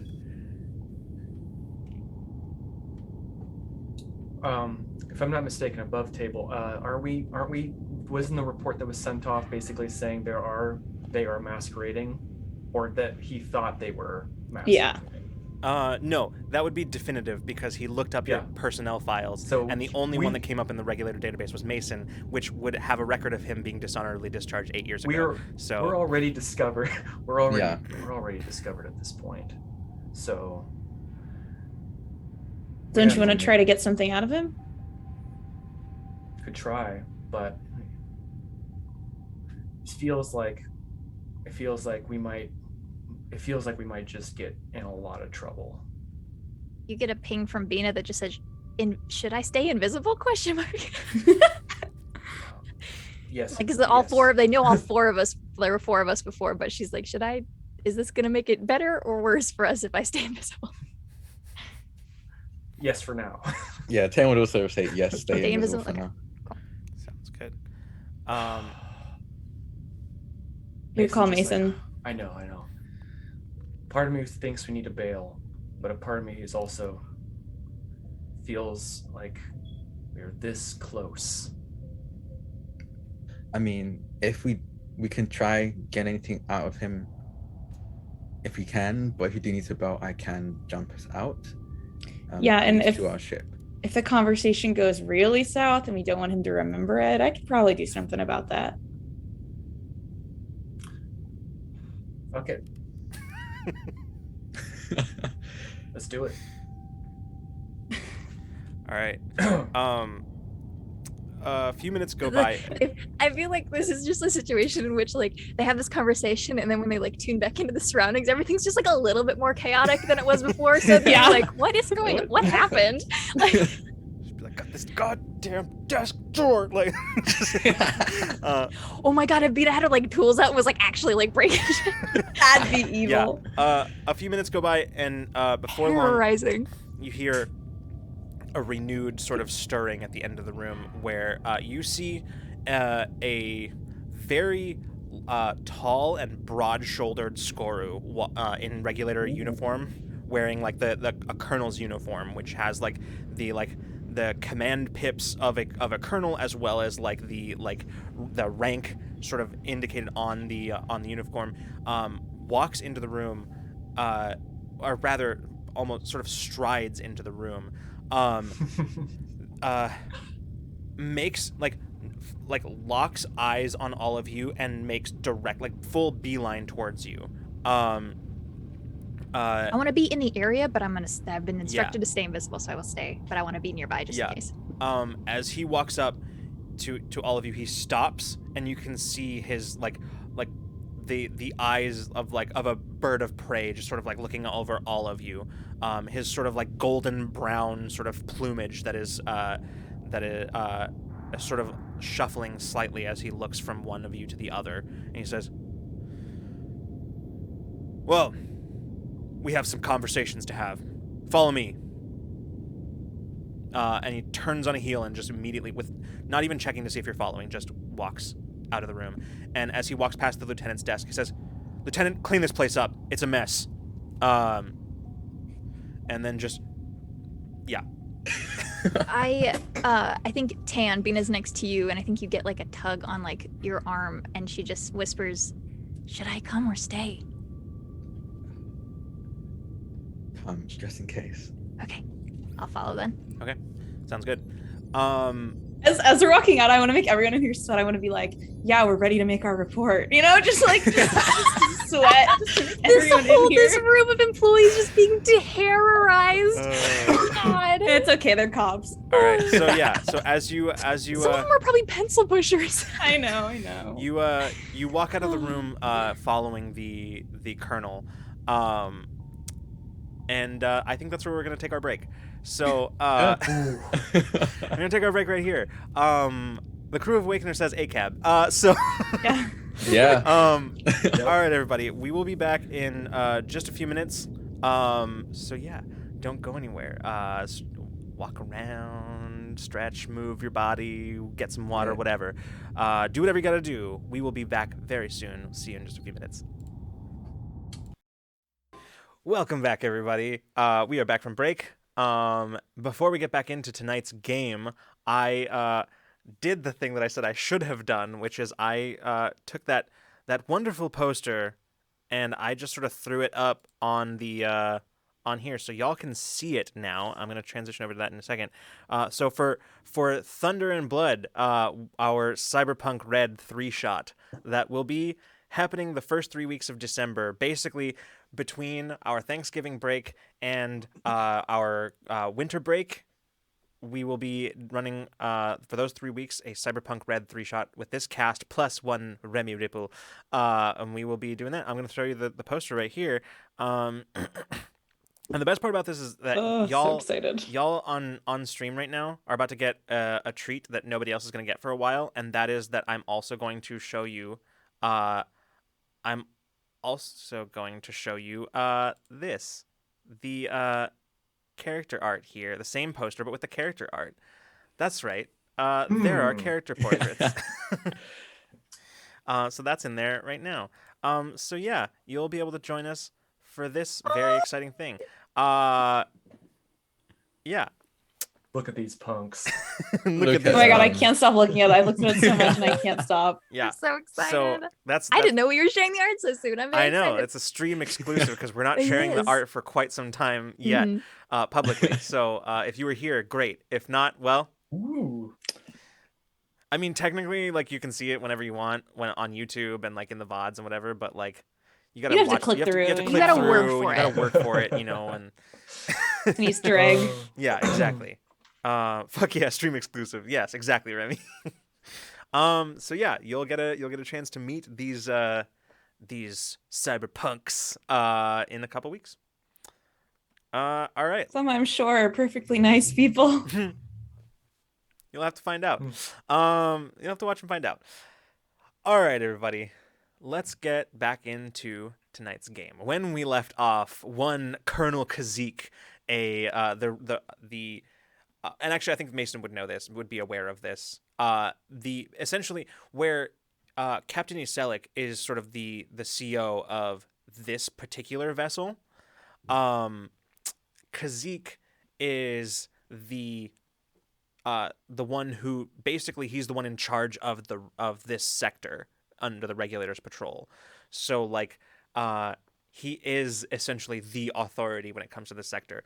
But Colonel Kazik came in after a report was sent to him that there were some people posing as internal affairs officers who are very clearly not, and came in, said we have some conversations to have, and then just walked out, expecting you to follow. So that's where we pick up right now. Hold on, we lost our ship sounds. There we go. So the he doesn't say another word to you while he walks and leading you through the ship. But he does eventually lead you to an office that looks very similar to Iselik's office, but not as, it's much more sparsely decorated, and much more generically decorated. He comes inside, and he walks inside the room, and without looking at any of you, as he's walking over to the seat at the desk, says, "Have a seat." And he walks over to the chair on the other side of the desk, and as do you all Yeah. Okay. Yeah. Thanks. Yeah. Thank you. I am invisible. Right. Well, yes. As you all take a seat, he reaches his seat, pushes it to the side, and just does not sit. Puts his hands on the desk and just leans over it, looking at you. He says, "So, we'll cut right to the chase. Who the hell are you, and why are you on my ship?"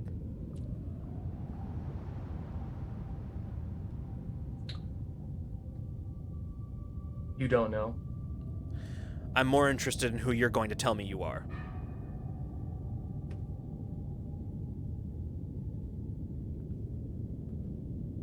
Independent contractors too vague. He doesn't answer. You can see that basically like his head. The answer is yes. He just sort of like It's too his vague. head sort of like very bird-like kind of tick, right? Like just sort of, as he like readjusts. Vibe check He just from my readjusts his brain. vision on you. He is not pleased and not impressed. Delightful. Okay, Yeah. cool. That's what I thought, but I figured I'd ask. I will say also just for like setting, blocking, or whatever, because I'm not visible. I am going to be next to Taeyeon, I think, again. And she's just gonna kind of like put like two fingers on your shoulder so she's there. And that's all. Yeah. That's all. So, I already know who you are. So tell me, what the hell are you doing here? Masquerading as internal affairs agents on this vessel under my command. Is it under your command? It is. Colonel? I am in command of all the vessels in this sector. Frey. If you know me, you might even already know why I'm here. So, why stand on ceremony? Why beat around the bush? Why don't you tell me what you know? You came onto my ship under false pretenses. I'm the one owed the answers here.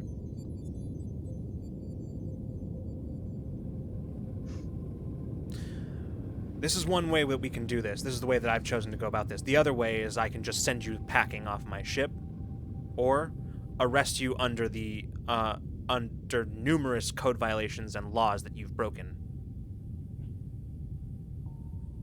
including but not limited to impersonating officers of the law. So, I'll ask again, what are you doing on my ship? Tanner's kind of been looking back and forth between him and Mason, and Peter just kind of like, are we gonna tell them? Everyone seems to be very cryptic, and Taeyeon is not really a cryptic person, so he's just kind of like, I'm just not gonna say anything until I'm sure we're being upfront about it. Just kind of staring. Do it. Do the bad idea. Always Mason do it. just kind of stands up and is like, I want to end the bullshit between the Regulators and the Alzir's crime syndicate run by Sly. I was here 8 years ago. I already got the boot. I'm not here for redemption. I'm not here for the Regulators. I'm not here for the fucking galaxy collapsing in on itself. This is fucking personal.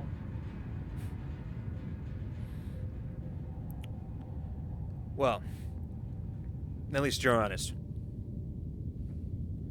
He, at this point, he does finally sit down. Mason sits down. Yeah. Says, all right. Well.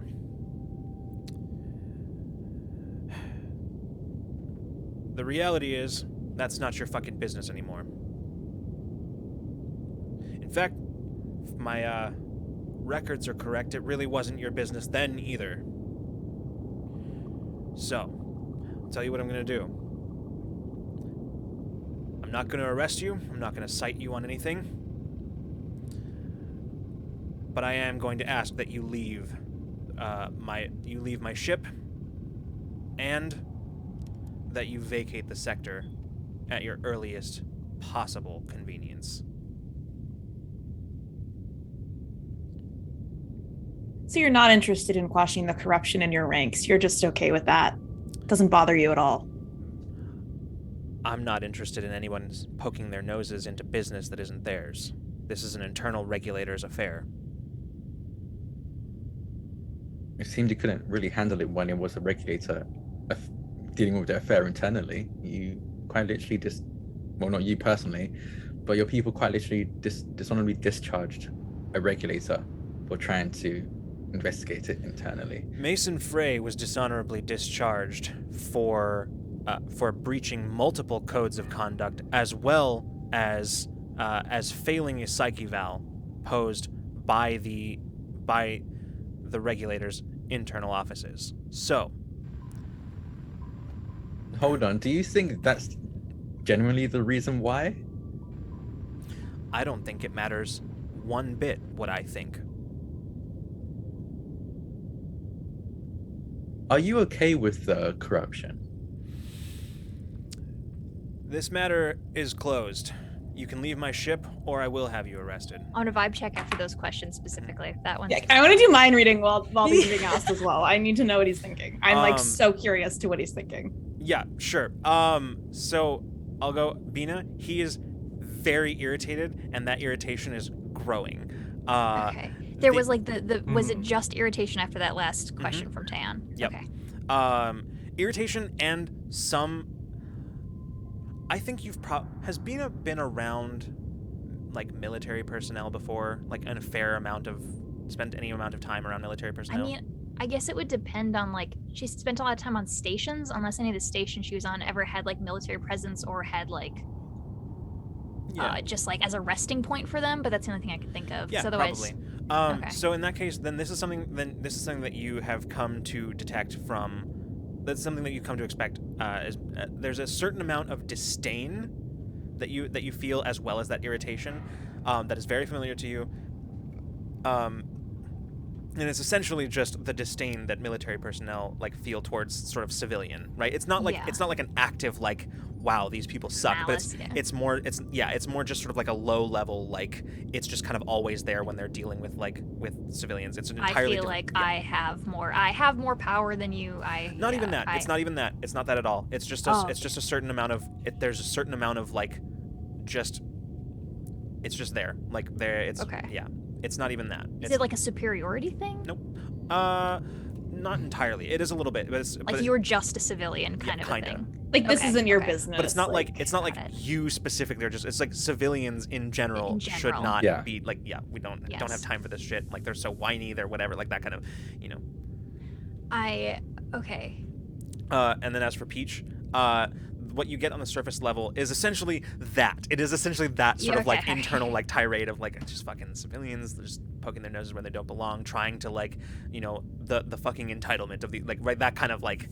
Yeah. Since I'm next to Taeyeon, how far away is he from us? Like, is it like on the other side of a desk, Yeah, right? pretty much. Bean is just kind of Tan knows that she's right there, so hopefully this doesn't freak him out. She's just gonna kind of like put her head like kind of behind his and just whisper, "He's not taking us seriously."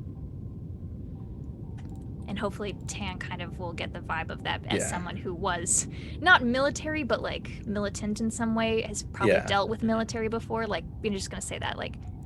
Yeah, now he isn't taking it honestly, now seriously. that Bina has weighed in, you're starting to kind of clock the same vibe. Like you know what's happening, like a little bit. Yeah. Like this is you're being stonewalled for sure. Like that's absolutely what's happening here. Yeah.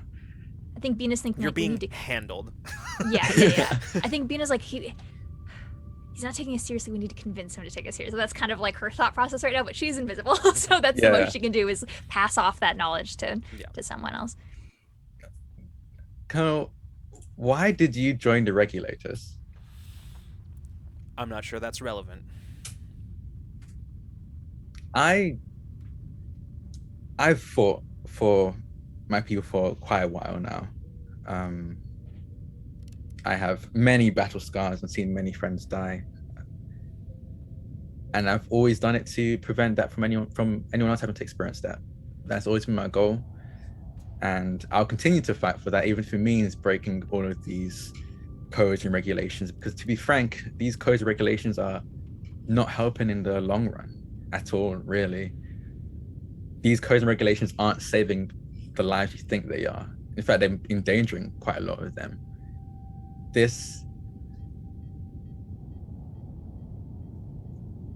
I don't think you're the kind of person, well, rather I hope you're not, the kind of person who is okay with the corruption. I generally hope you just don't think there is any, because at the very least you have the ignorance on your side there. But do you really want to run that risk?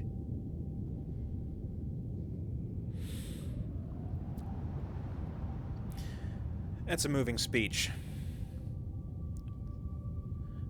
Really brought tears to my eyes. Now, leave my ship, or I'll have you escorted off of it. Probably in captivity. Okay, I mean, we can operate without those regulations that are holding people back, and we'd love to, keep this all from crashing down on top of the regulators. We know that you do good work, but a few bad apples can make you look pretty bad. We could take a look at that corruption, deal with it so you don't have to. Sometimes operating outside of the law has its benefits. And I've been using part ideal to try to get him to adopt a overarching value that he would not normally agree with. Okay. All right. What about that? All right. I'm gonna have you make a roll here on this one. And so the value that you are attempting to impart is what specifically? I'm trying to get him to say, like, sometimes only through like working outside of the system, like can you like stamp out corruption, like that's kind of the thing I'm trying to get him to. Okay. Because that's been all of our arguments so far, so I'm like that's all right. Okay, interesting. Go ahead and give me, this is gonna be an intellect test. I specifically wanted to think like we can handle that corruption, but that's kind of the overarching value I wanted to. Sure. Yeah, okay, cool. So I think I'm gonna make this this is gonna be an intellect task. This is gonna be a difficulty, I think. So I'm gonna jump this one up a little higher than it would be because of like, well, I'll get to that. I'll tell you why later. Okay. But I'm gonna go ahead and say this is gonna be a difficulty 6 task. Okay. So I have a power shift in impart ideal, which I never use. So I have power shift. I'm Classic, trained in it. I never use this ability because like it's kind of maniacal, so it doesn't really come into play a lot. So that lowers it to 4. Okay. Like, would this be like is this persuasion? I don't know. Yes. Yeah. I think so. Okay. Because, and the reason that that's important is because the way that you phrase what you're saying matters. Yeah. So. Okay. Yeah. Well, I'm specialized in that, so that knocks it down 2 more. So you went from 6 to 4 with your power shift, and then down another 2 to 2. Yeah, with my specialized in Okay. Just making sure I'm keeping track here. this would this be a pleasant social interaction? Ooh. I don't think so. No, I don't think Definitely so. the otherwise. It's Yeah. definitely Try the to give you otherwise, and you don't encouragement. have it. Yeah, I would try to give you encouragement, but if I use my ability, I become visible, and Oh, I don't that's- want to that's add okay. that to our That's list okay. of shit that I'll we have to just do. I'm gonna spend I have 1 free level of effort for that, and then I'm gonna spend a Okay, level of effort. so you're down to 0. Are you gonna roll anyway? Yeah, I will. Okay, I cool. will. Great. Okay. Well, that doesn't count. That's all.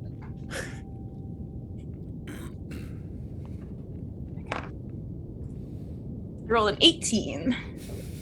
Okay, all right. Damn. Glad I spent some. Whatever. So Doesn't matter.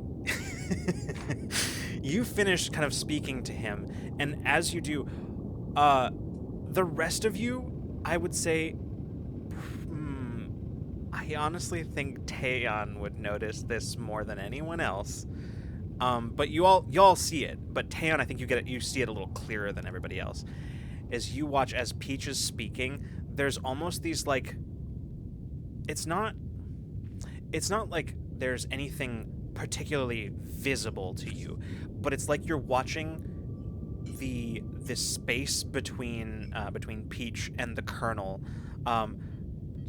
Parts of that space sort of like warp as if they are like in like almost like if you're watching like a heat distortion slightly.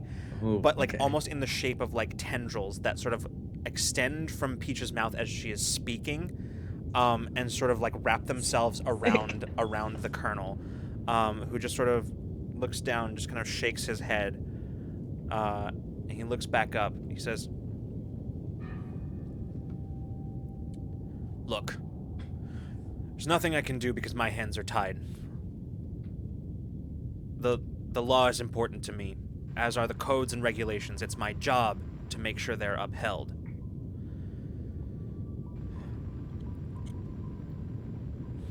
But the regulators are stretched thin these days. It's one of the reasons why there are few patrol ships in each sector. This sector has 3 patrol ships operating in it, and it's one of the ones that's the most populated with regulator patrols. As such, commanding officers of various sectors are given the authority to reach out to freelance contractors on occasion." Can I, while he's talking, Mhm. can I like record, like use my wrist computer to record this conversation subtly? Yeah, sure. Yeah, I just kind of like do you have to roll for it, or just kind of just subtly start No, recording? I'll just say that you can do that. Okay. Yeah. Yeah, so it just Um, starts recording this convo. yeah. He says,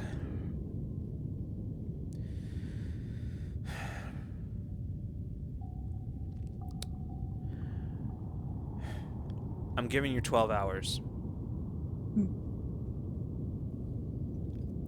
Giving you 12 hours to find whatever you can find. At the end of that 12 hours, you will present whatever you have to me. And at that time, well, then we'll let the wheels of justice turn, if you have anything. But if not, then you'll leave my ship and forget about Regulators' affairs." That sounds like a more than fair proposition. We can work with that. We'll deal with it so you don't have to. He looks at you, Mason, and says, "I take it Iselik's the one who got you,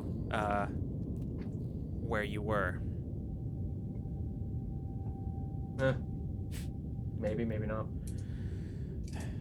He, like, reaches down, presses the desk intercom, and says, "Captain, come to the office. Now."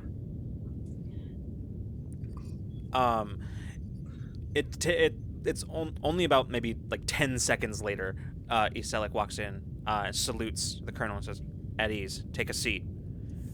Iselik kind of looks around at all of you and sits down, doesn't say anything, just sort of sits down in one of the unoccupied chairs. How is he feeling right now? He's feeling a little apprehensive about, like, you're not sure why, but, like, he's feeling a little apprehensive right Just now. want to make sure yeah. I He- figure he's still on the up and up, but like I just Yeah. want to He settles into, into the seat and says, "Sir, you wanted to see me?"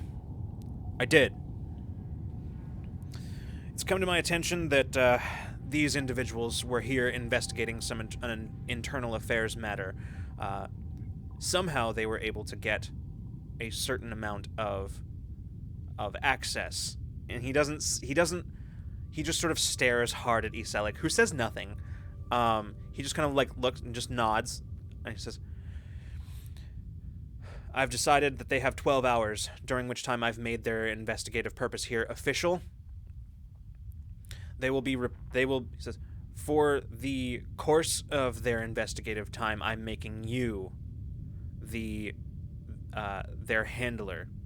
Anything that they do during the course of their investigation will reflect back on you. Am I making myself clear, Captain?" "Yes, sir.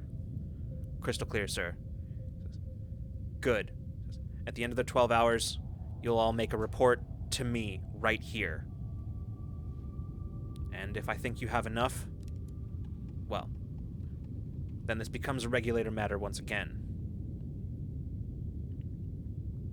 If not, they're to be escorted to...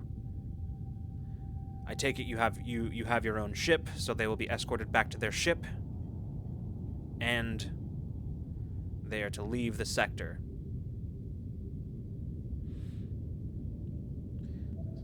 "Yes, sir, I understand." "Good. Keep me updated. I want hourly reports." "Yes, sir, of course." Question. Mhm. Since I've just been observing, feeling, not really, whatever, do I get the sense that this is a man who is going to he's going to stick to his word on this? That if we bring him something, like, I'm saying I'll probably have to roll for it, but like, if we bring him something substantial, will it be followed up on? I figure this might be an insight roll or something, but like, that's the question. I'm gonna make you roll. Mm-hmm. The difficulty on this is gonna be 5. It's an Cool. intellect test, difficulty 5. Sweet. Sensing emotions and dispositions. Mm-hmm. It's down 2. Social interactions, pleasant or otherwise. I'm not involved, so this might not count. I'm observing a social interaction, but I don't know if that counts. I think it still counts. Okay, jump, and then I have an edge. Okay. Edge eats it, so I'm gonna roll anyways, Sounds because... good. Also, to welcome, redeem Cypher myself. Unlimited. Thank you so much for the raid. Yay! Thanks, y'all. Hi. That's a 6, so yeah, Okay, nothing cool. special, but yeah. What you get from this guy is that this seems to be somebody who... Everything that you've seen of him so far suggests that this is somebody who probably believes in the system. Okay. He was very unwilling before Peach's intervention to allow even a line of questioning into this. So that could either be because he is very very by the book rules and regulations kind of thing, or it could be for another reason. You don't know exactly. What I can say is that this is a person of conviction. And what I will also say is that it is very clear. You're not sure what he might do. It's really hard to say what this person fair, might do. Yeah.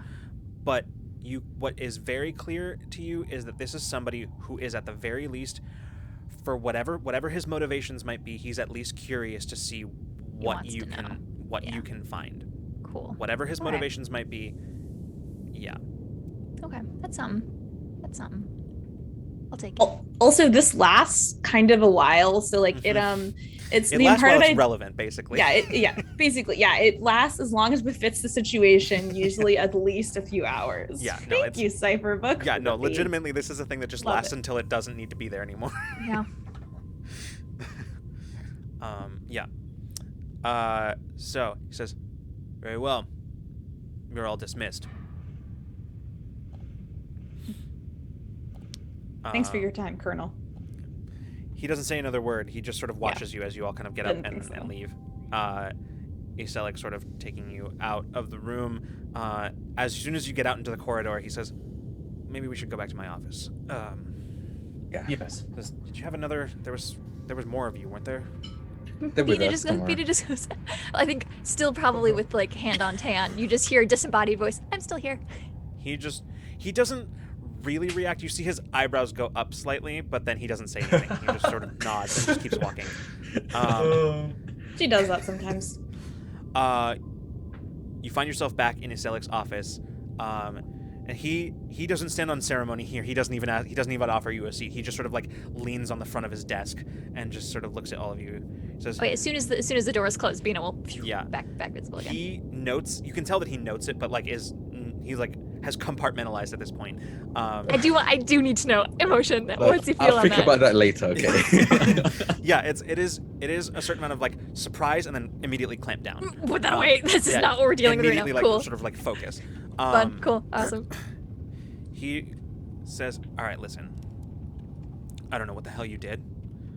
I don't know what you said to the colonel, but this is uncharted territory. I thought like the colonel is not a fan of civilians, period, and as far as allowing civilians to look, No need to ask why. Why don't we just press forward with the investigation? No, there's the reason I'm saying this is because whatever you do from now on, you're on an extremely short leash. So please bear that in mind. It's now my neck on the line too. Of course. Since we have an official capacity, does that mean we have access to more things than we did before? To a certain degree. Because I am your handler, you'll probably need me to access some of the more sensitive information that you need, and even that will have to be passed through some requests. Frankly, even here with the regulators, the rules, the wheels of bureaucracy turn pretty slowly. So requests will have to be sent up. So it's a good idea if you have any thoughts about something you might need that might be restricted, it's a good idea to tell me right now so that I can get those processed as fast as possible. We have a limited amount of time. Do we have any idea who in particular was handling Mason back when he was investigating and ended up being discharged? Yeah, I want to know that who evaluated him. I'm not sure, but I can probably pull up that information. I can probably send a request up the chain. Those kinds of things are considered very sensitive information only for Brass's eyes. So I'll Space HIPAA or whatever. yeah. So I'll see what I can dig up on that. I'm not promising anything, but I'll send the request along. Yeah. Is there any way we can access any type of communications? Communications are going to be pretty restricted, especially That's what I thought. Okay. here. Chances are even those acting in official capacity in a freelancer as freelancers under the regulators' payroll probably not going to be able to access that. They won't talk through proper channels. They wouldn't talk through proper channels. If someone here is talking directly with the Alzirus crime syndicate and it's supposed to be kept under wraps, they're not going to be talking through official channels. True. And if they were, that would be bold of them. But You can feel like a ping. Now. You can feel a ping from him of like realization. Can we look into any sort of scan for communication signals that aren't on the regulator frequency? We scan It's gonna be under the table. We scan for that kind of stuff all the time. We're constantly on the watch for any kind of counterintelligence stuff that's going on. However, I have a thought about that. If they're communicating, it would probably have to be through coded messages. Probably nothing sent, nothing transmitted. It would have to be physically transported. The only thing that I can think of is.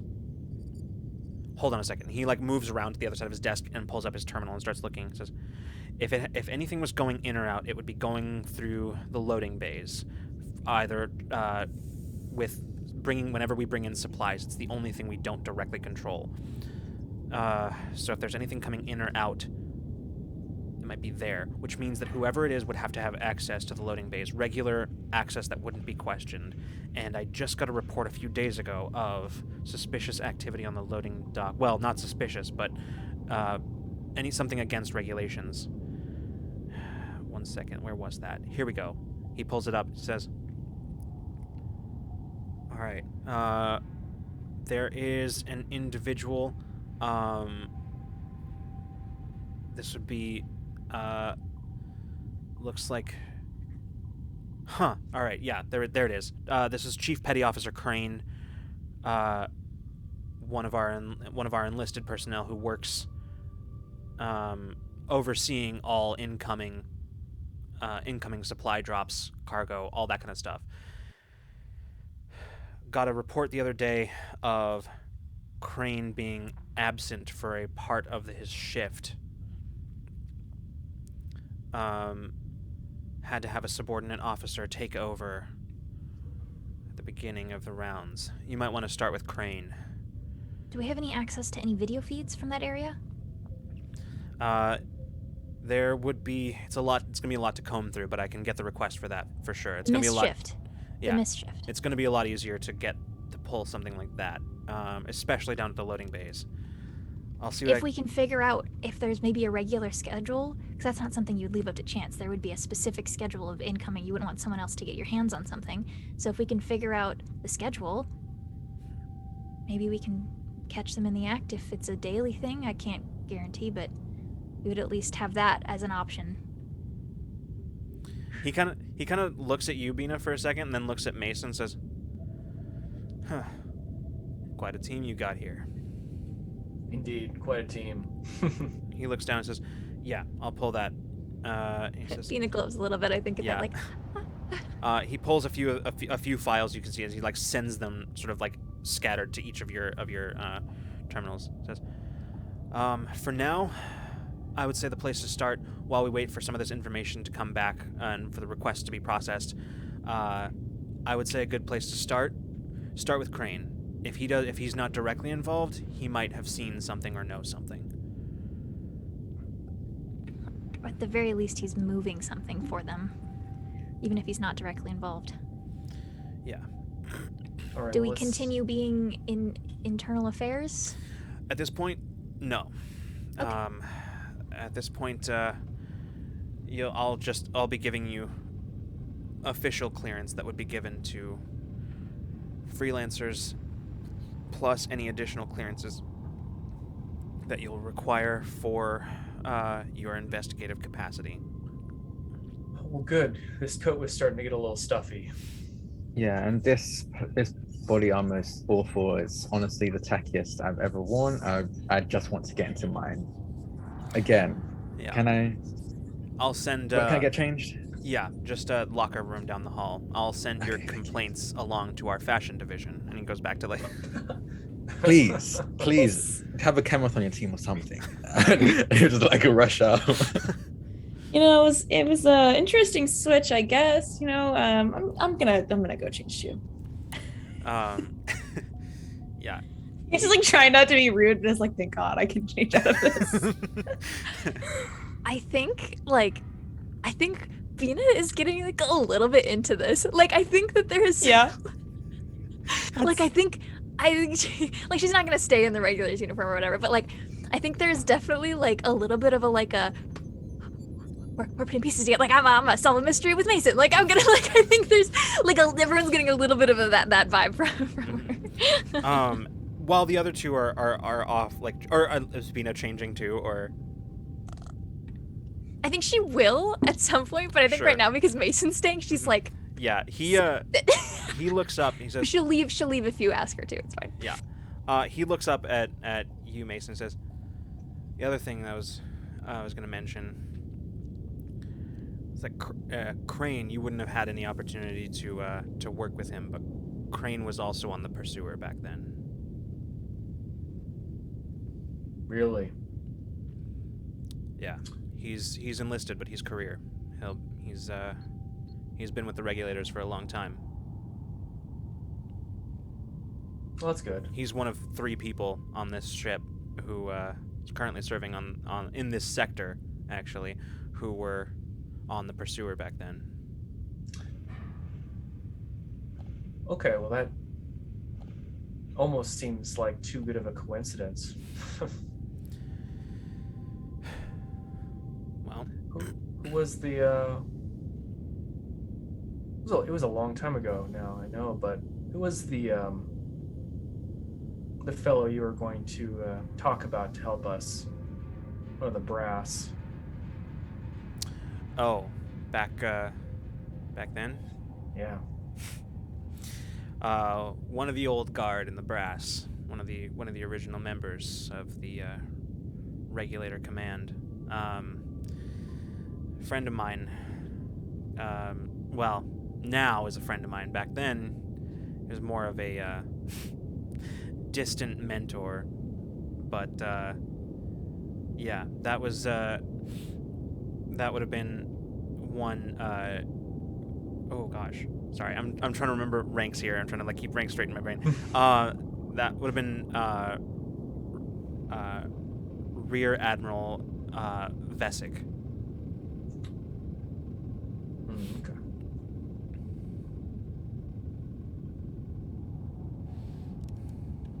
You don't think he had anything to do with this? In all honesty, I don't think. I think he's got bigger things to worry about. Of course. I don't know that any of this ever made it across his desk. That's fair. Just covering the bases. Sure thing. I'd say by this point, like Peach and Taeon, you'd return, and he'd say, "All right, I've got your clearance set up. You should be good to go." From my records right now, looking at the schedule, it looks like Crane is scheduled to go on shift in about 5 minutes. So. Go catch him. Yeah. I'll send. While you're doing that, I'll put in requests for any of the information that you asked for, and see what that'll get us. Sounds good. Thanks for the help. Thank you. Good luck. It's all of our asses on the line now. Yeah. It's a Well, lot more. It's a lot more than that. we'll try not to make your ass look bad. He sits back down, and you can see as he immediately begins like typing up requests. So, what do y'all do? Mason, aren't you glad you've left bureaucracy behind? Yeah, it just didn't fit. It didn't fit me, you know? Obviously. Or the freelance type. Seems that way. I mean, here we are. I think I'll keep this coat on for just a little longer. Bina will change. I wonder if they'll pay us. Hourly rates. They're paying us with exposure. I'm sorry. Lack of exposure. Yeah. Honestly, yeah. All right, so we'll cut a little ways ahead Let's as head you down all, there, yeah. Yeah, you all head for the docking bay or for the loading bays. We'll say as you approach. What am I looking for here? We have a plan, team. Are we gonna just corner him? Do we want to tail him? Do we want to? Yeah, that's a good question. Yeah, we keep. What's walking our into things. approach? I think Bina looks to Mason. I mean, I didn't even think about the possibility of tailing, but maybe if we tail him and see where he goes. Isn't he getting on his shift? Won't he just be on his shift? That's fair. I do want to point out that we're not in uniform anymore, so we're not going to really blend in very well. I can. Also, Mason is Yes, technically you still can. in uniform. And Mason is still in Mason's uniform. segment is, yeah. I'm honestly down for either. I'm very out of my comfort zone right now, so I'm going to follow all of you. Do they the regulators, like, they stay on the ship, right? Like, they live on the ship fully? Yep. So do we think his, like, quarters would have anything that would be interesting? Ooh. So wait for him to go on his shift. Do we want to split the party? You want to tail him? I got the people who can blend and the people who like don't need to. Yeah. Yeah. That could be fun. We don't. Oh. So Yeah, like let's do it. Taeon is definitely going to be doing the infiltration and not the blending. Yes. Yeah. So should I go with Tan or you go? Okay, I'll go with Or, Tan. yeah, whatever you want. Actually, if you want to, maybe if you're gonna talk to him, that might be Yeah, that's the thing. useful yeah, if you so want to talk to Are him. you talking or tailing? I mean, I would assume they eventually would talk to him, but like tailing was what I assumed was first. So that's kind of, yeah. Do we want me for hiding and listening and tailing, or do we want you there for when you inevitably confront him? I guess I should probably stay with Mason to talk to him. Probably. Okay. Okay. Yeah. Sounds good. I'll jump with Tam then. Okay. Yeah, do we know so we don't even know where his abode like accommodations are. You do could we? find that very easily. We That could- yeah, I was gonna say, we could- not classified information. Ship at all. directory. That wouldn't be Yeah. hard, yeah. Yeah, okay, Yeah, cool. yeah. Yeah. And we'll head there. Okay. Bina's gonna just cause I'm just gonna blink out. Just I'm gonna get get between my friends and then without, and then she'll kind of like hook a finger into like a Hey, leaf that pond. one just disappeared. I'm gonna kick your ass actually as they walk away. I'm trying to be stealthy. All right. So, we'll cut to, we'll say Mason and Peach. You're starting out tailing him. Is that what I understood? Let's do it. Okay. Yeah, let's kind of go to see what he does, and then Sure. make our move after we see. So, Mason, you find him pretty quickly. Chief Petty Officer Crane is an Enzalonian. He's like a little like disheveled looking, but like not regulation wise. Like not as he's just right now. You can see that where he's like kind of covered in like engine grease. Like his coveralls are like have like engine grease, and like you can see that they're rumpled from like from carrying stuff, from like moving things. As you sort of observe him from a distance, you can see that basically what he's doing right now is he's sort of addressing a group of the loading dock crew, and handing out data pads to each of them. It looks like right now he's handing out like daily assignments, like shift assignments. Okay. And as he he finishes that, you can see he dismisses them. He looks down at his own pad. He kind of like glances around, and then kind of begins making his way along the loading dock. At this point, I am gonna make the two of you roll for just to see if you can kind of remain relatively discreet. The difficulty is going to be different for both of you, but because Mason is in uniform and Peach is very much dressed. Should I have kept my uniform on? Is that? Oh well, it's too late now. Okay, so there is an increased by 1 step thing for me because of my inability with my guarded thing, because I always look suspicious in nature and I'm That's so unlikable. funny. The difficulty of any task involving deception or persuasion. I'm trained in deception. Can I like pretend that I'm like I look busy? You know, So like really, I'm... what I'm hearing here is that Mason's doing his best, okay? so even with like adjusted difficulty for both of you, Peach is still going to have the edge over Mason, and it's actually going to be the opposite of what I said it was going to be. So it's actually going to be harder for Mason. Nice. So, okay. So this Peach is good at like acting like she's supposed to be in a place. right. I feel. This is going to be a difficulty. I'm going to say this pretty much evens out, I think. So I think for both of you, the difficulty on this is going to be 5. So Okay. Listen, I got nothing.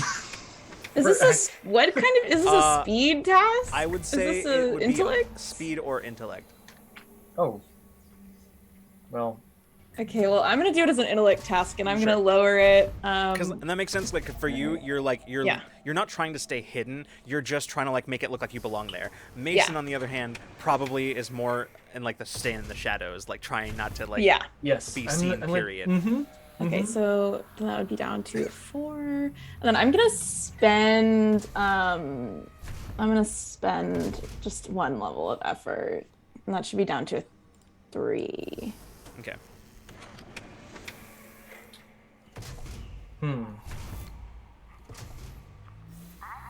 No, I'm gonna spend a little more. This is near the end of the game. I'm just gonna do it. Okay. So I'm at a 2 difficulty. Okay. And Freeman, what you got? I'm just gonna roll.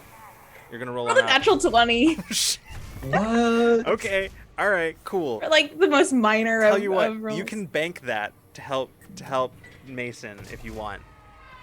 Yeah. So Freeman, you're gonna roll on what? A difficulty 5? I should probably lower it just a little bit. I'll spend. I'll try to use some of my intelligence to think back on days when I could actually get away with looking casual.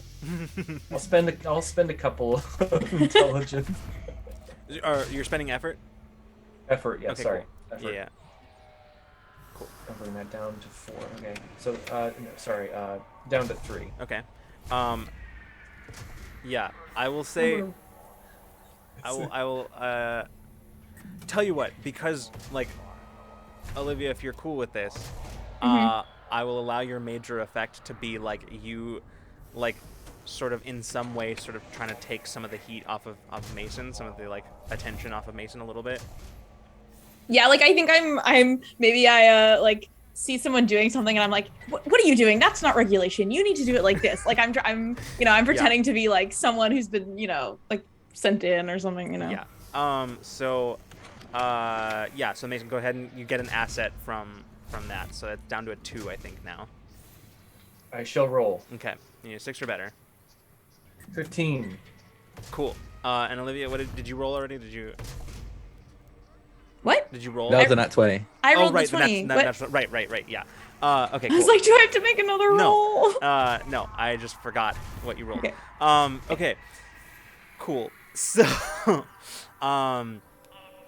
Mason, you're able to, like, while Peach kind of like pulls attention away from you or like anywhere that you might be, there are like a bunch of like very confused loading dock techs who are like, who is this person? But like, oh, she kind of seems like she's supposed to be here. Like, and it's like they might not necessarily buy your deception right away, but you seem like you're supposed to be there, so they're like at least confused and like not sure what to do. That's how you do it. See, Yeah. that guy over there, he's doing it perfectly. What's your name? I'm gonna report your good work back to your supervisor. Mason, while that's all happening, you can see that Crane is seemingly unaware of what's going on with Peach and like this sort of small disruption that she is causing. You watch him for a while as he sort of goes up and down some of the areas, occasionally stopping in, like checking on one of the other workers, occasionally sort of like issuing orders to some others and directing them. And then after a while, you see as he does one last sort of like check on his pad and like looks around, and then just sort of sets his pad down, and then turns and starts kind of making his way out towards one of the service exits. Now I shall follow. Okay. Yeah. You follow him to one of the service exits, and it's not hard to follow him through this space as you kind of like the whole place is lit entirely by like maintenance lights and that kind of stuff. You as you are following him in that direction, eventually he leaves the service access way, and you find yourself looking in on like a whole bank of airlocks, where he kind of like glances back, and you kind of have to pull out of the way a little bit as he glances back, and he walks into. You can see as he cycles one of the airlocks, walks into it, and you can't hear much, but you can hear sort of like a clanking sound coming from the airlock, and then you see as he after a minute or so comes back out, and you can see that he's like closing one of his pouches, like one of the pouches on the side of his belt.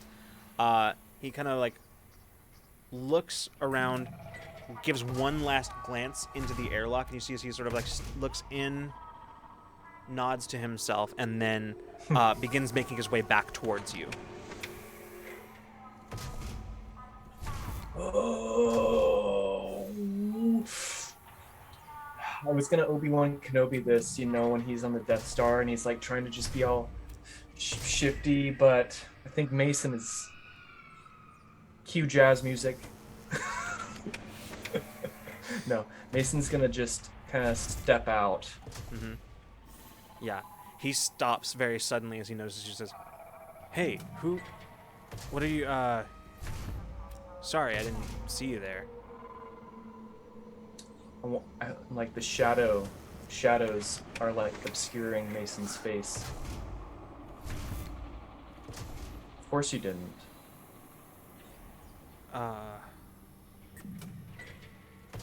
Can I help you with something?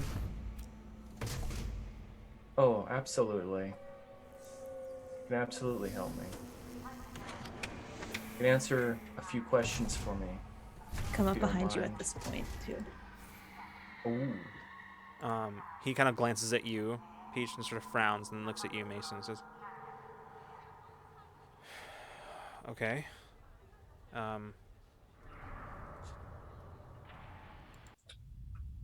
How can I help? What? Chief Petty Officer Crane. That's correct. Oh shit. What was the name of the ship? The other ship that The I was Pursuer. on? Pursuer. You were on the Pursuer 8 years ago, were you not? Yeah, I was. You remember? Do you remember Mason Frey? He kind of frowns for a moment and just, I don't know, name maybe rings a bell. Why? Does Sly ring a bell? You mean Alzirus? The head of the Alzirus syndicate? Yeah, what about him? What's this all about? Tell me what you know Know about what?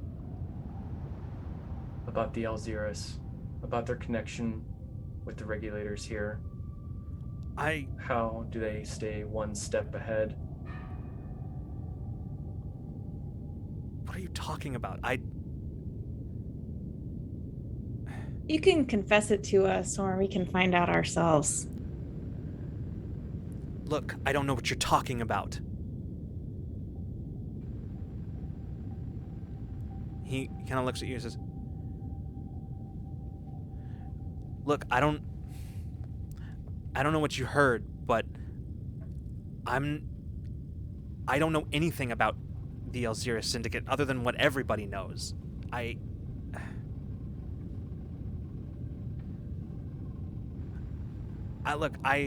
I'm sorry, but I have a really busy shift to get to. So, unless there's something else I can help you with, unless you need a cargo dock unloaded, I don't know what I can do."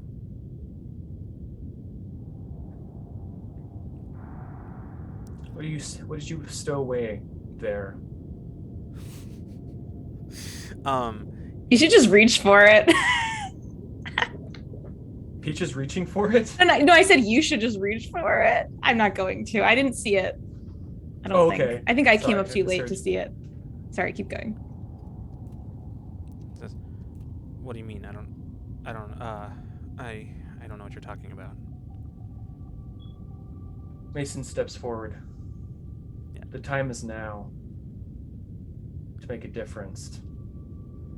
You don't get paid enough for this. I certainly don't get paid enough for this shit. Mason steps a little bit further forward Yeah, until it's just his eye. yeah. He takes one involuntary step back. Go ahead. I want you to make a roll. It's gonna be Sweet, I'm not sure what I'm doing. This is gonna Like be, an intimidation yeah, this is gonna be check. intimidation. This is gonna be an intellect task. The difficulty of this is going to be 2. Can I give like an asset from like blocking his because I'm also blocking his exit and like I was just gonna spend. That works too. I love that. Yeah, sure. Yeah. like he can't like he'd have to like physically like get past us. Mm-hmm. Sure. Okay. That's perfect. Peach is really is tall and just kind of looming. Mm-hmm. I'll spend some effort. I mean, in fairness, he is also an as well. Ancelonian and therefore Oh, also that's taller right. than Mason. Oh, never, So- never mind. but, I'll spend. I'm just like staring in the effort. doorway, Mhm. like in the hallway. Like, yeah, sure. Go ahead and I'll just drop it down. down to 0. Yeah, 0. All right, are you gonna roll? I'm gonna roll. Cool. Because you know what? That's what we love. Is that a 6 or 9? That's a 9. Great. I am gonna offer you a GM intrusion.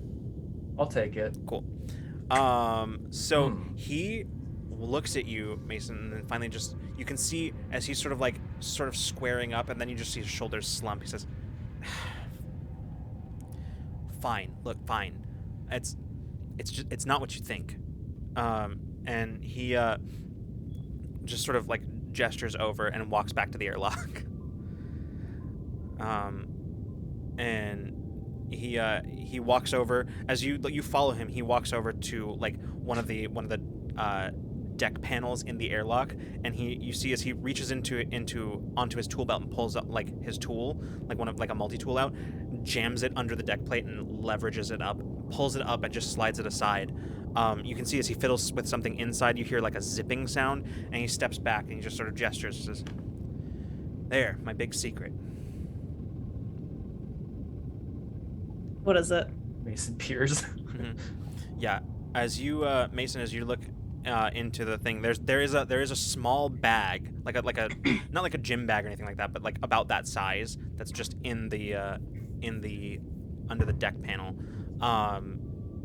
and as you kind of like kneel down to like open it to like look at it, you can see that there are several like small packages of what is very clearly some kind of like confiscated narcotic that does still on it have the stamp from the evidence locker. It still has that on there.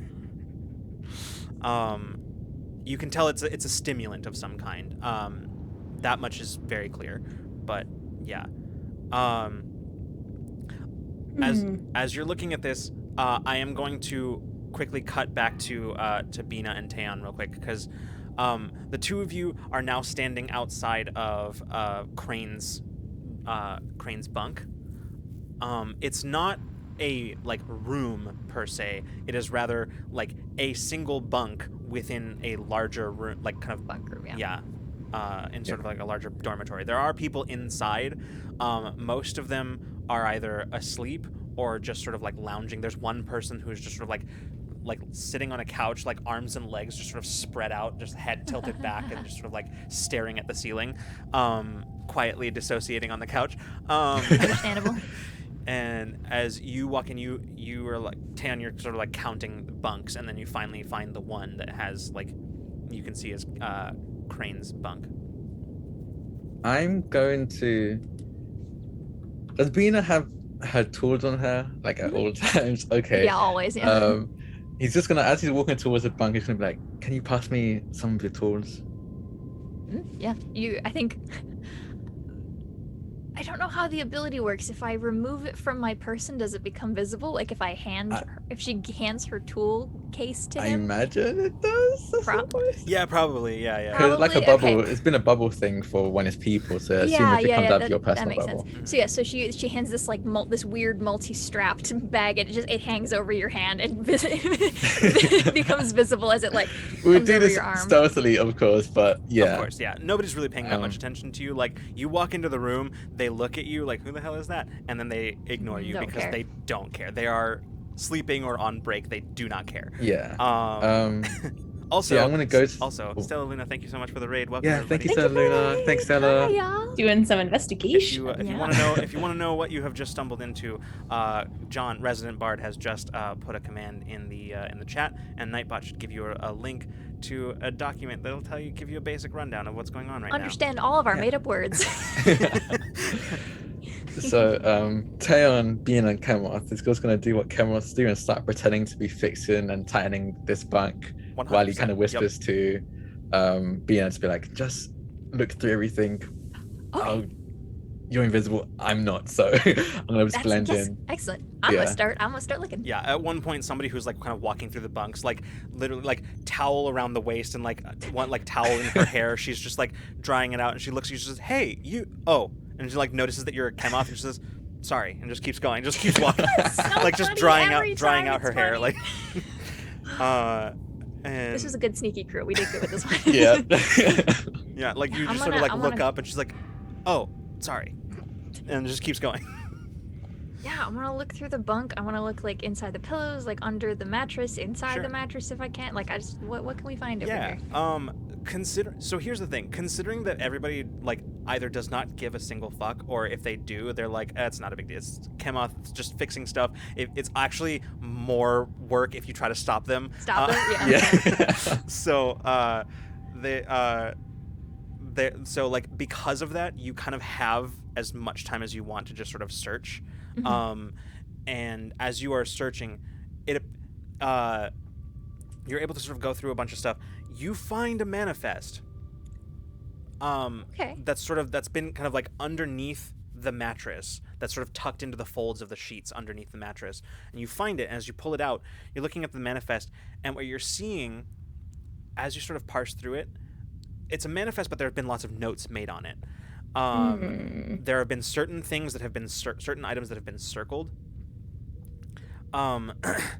And as like in outgoing, you don't see anything as far as incoming.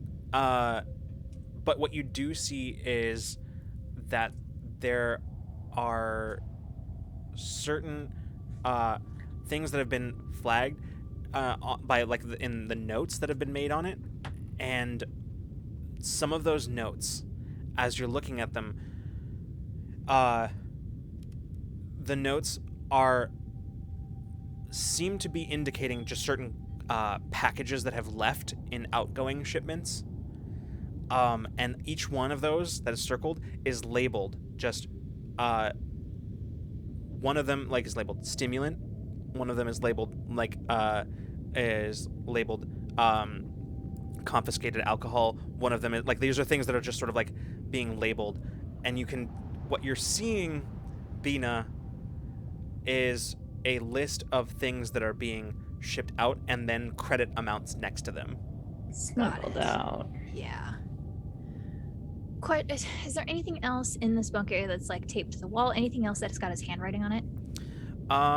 Yeah, Like a note to himself, yeah, like a absolutely. planner? In the footlocker, you can in the footlocker at the underneath the bed, you find what is essentially it looks like a duty roster, but like an old one. Does the handwriting match? Mhm. Yeah. Okay, cool. Just want to double check. Yeah. And since it is a duty roster, it does have his signature at the bottom, so you know it's his handwriting. Got it. Okay. I think Bina will like squat down next to where Tan's pretending to do mechanical work. And we'll just kind of like whisper to him what she's looking at. Okay. So, I mean, selling evidence? Illegal substances? Yeah, it doesn't seem like exactly what we're looking for specifically, but it's something. I mean, I don't know how crafty this guy is. I mean, if he was really, really, into the whole mind game thing, it could be a double, there could be stuff going in and out in those. Like, oh, he's That's a good just point. selling illegal Just saying, like, substances, I'll but give like you this, because Tan would know this. That's a serious infraction. Like, even just smuggling would be a serious got it. infraction. Like, Okay. it's not But- good. yeah, But, yeah. I'm saying like Mhm. if like it could be a big thing, but like if someone was working like in hard with the Alzirus crime syndicate, like they would They rather could be you get in selling trouble. drugs. I'm saying they would to a probably, if you're with crime someone who's a syndicate. crime syndicate, you would want them to get in trouble for selling narcotics off of the evidence locker. Then you would want to know that they're your mole or whatever. Like, that's all. Me just saying, not that Yeah. I think is what's happening, but like Yeah. how smart is he? I don't know. I think taking this in would at very least at least give us something to bring to the colonel if all else It's fails. something, but it's not what we're looking for. Yeah. he seemed like the type of person that maybe would look into maybe everything deeper if he sees even a bit of corruption. He seems to be he seems to believe in the law quite a bit, and I think anyone or anything going against that would be taken rather personally on his. Either way, this isn't doing anybody any favors, so. Yeah. I don't know if this is. I'm gonna take some pictures with my wrist computer first, and then also just pocket it because I think it'd be very useful to have. But just in case something happens to it along the way.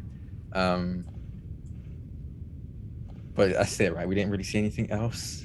Like, there's no like schedule or anything of his own, like a notebook, any sort of like journaling. Like, I guess there probably isn't a ton of paper stuff. No, not really.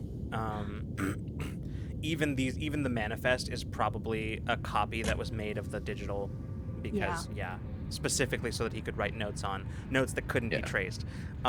Exactly. Yeah. Yeah. So if this isn't what we're looking for, what next? I don't know. I mean, we can go back and see if Mason's friend has found anything yet, but it's only been less than an hour, so I don't think there's much could have happened since then. He seemed very sure that this was a solid lead. Yeah. I mean, maybe. Is there anyone that can we figure out who else usually works this shift as well with this guy? Do we have access to any like shift?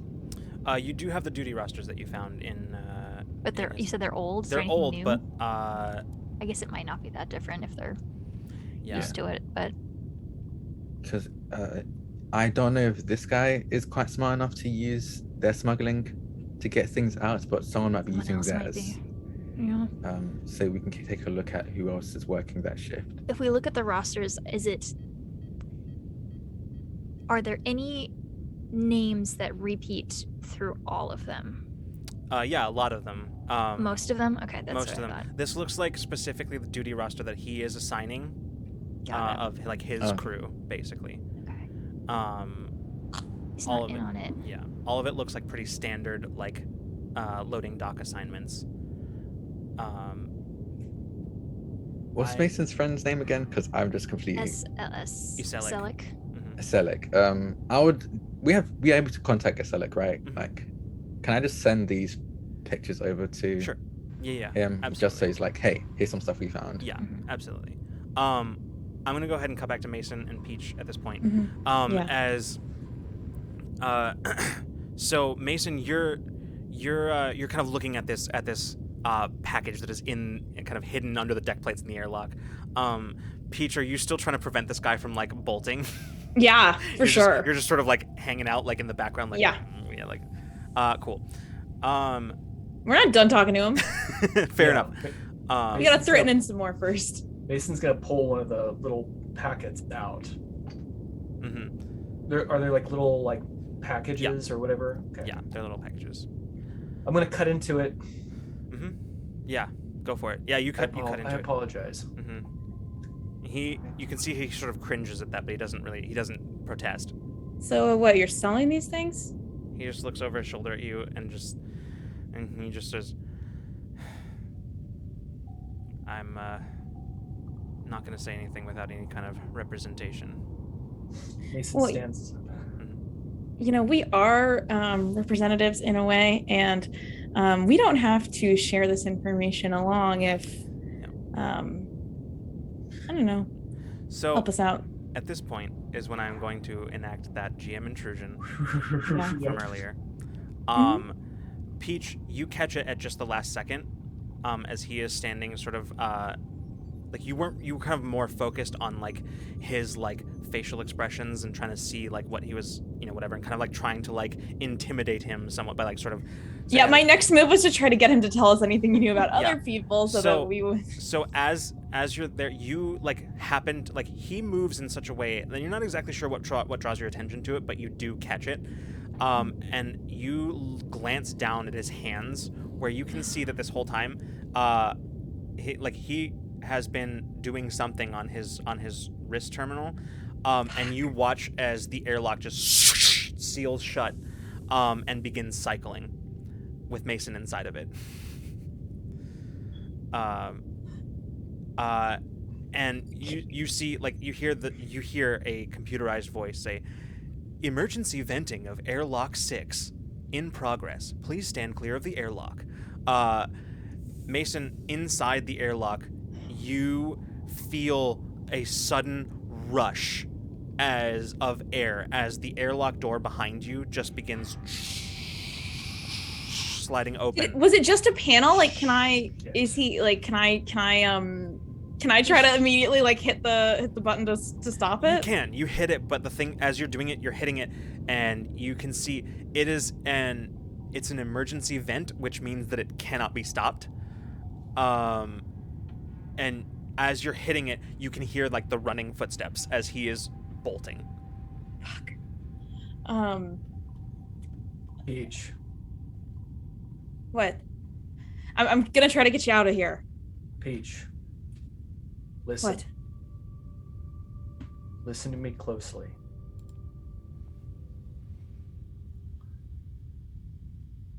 I don't know what's about to happen. Maybe it was going to happen the whole time.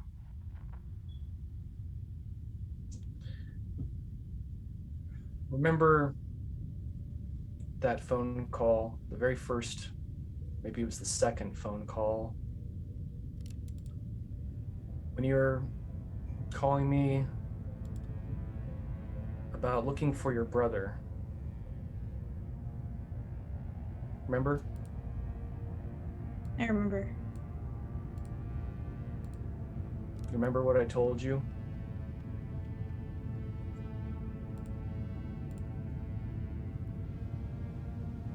That we were going to get to the bottom of this. Or I was going to get to the bottom of this.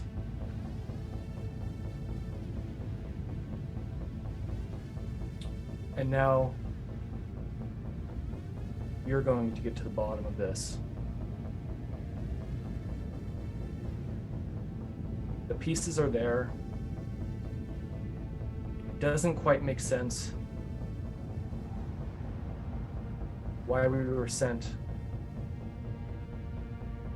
here.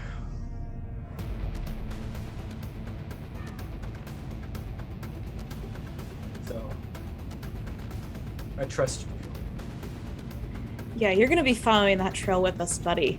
And I want to use, I've never done it like this, but I want to use Chamber of Dreams to put like a door. I'm gonna stop you for a second. Okay. I'm gonna stop you. Okay. Because I want to. Okay. Yeah. At this point, like you do not have time for that. Like, Okay. like I allowed Mason to get words out because that's just dramatic. But the reality is, like, the airlock isn't cycling. The airlock is venting. So Mason, you're kind of like shouting this over the rush of air that is suddenly being like ripped through the airlock out into space. As you are just sort of like holding on barely as that is happening. You are feeling your grip failing.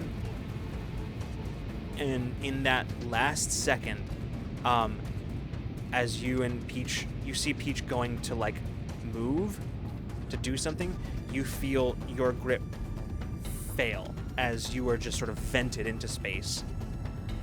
Mason! He is gone.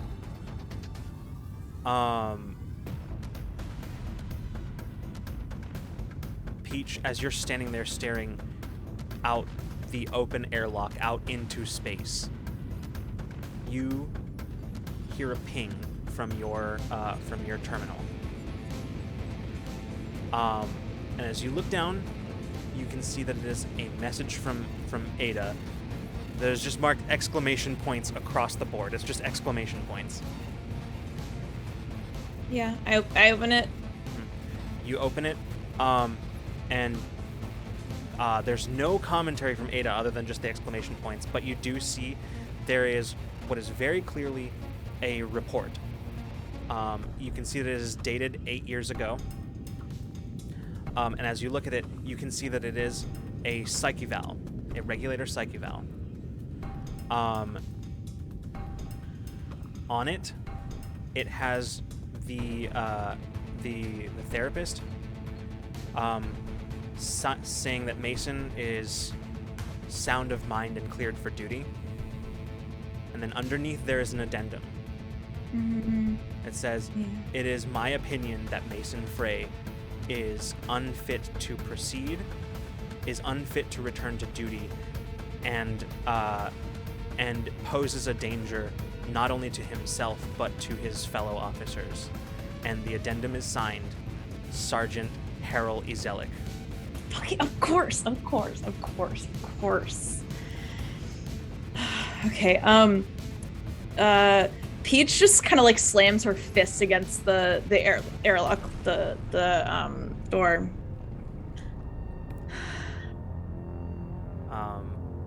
And that is where we're going to stop.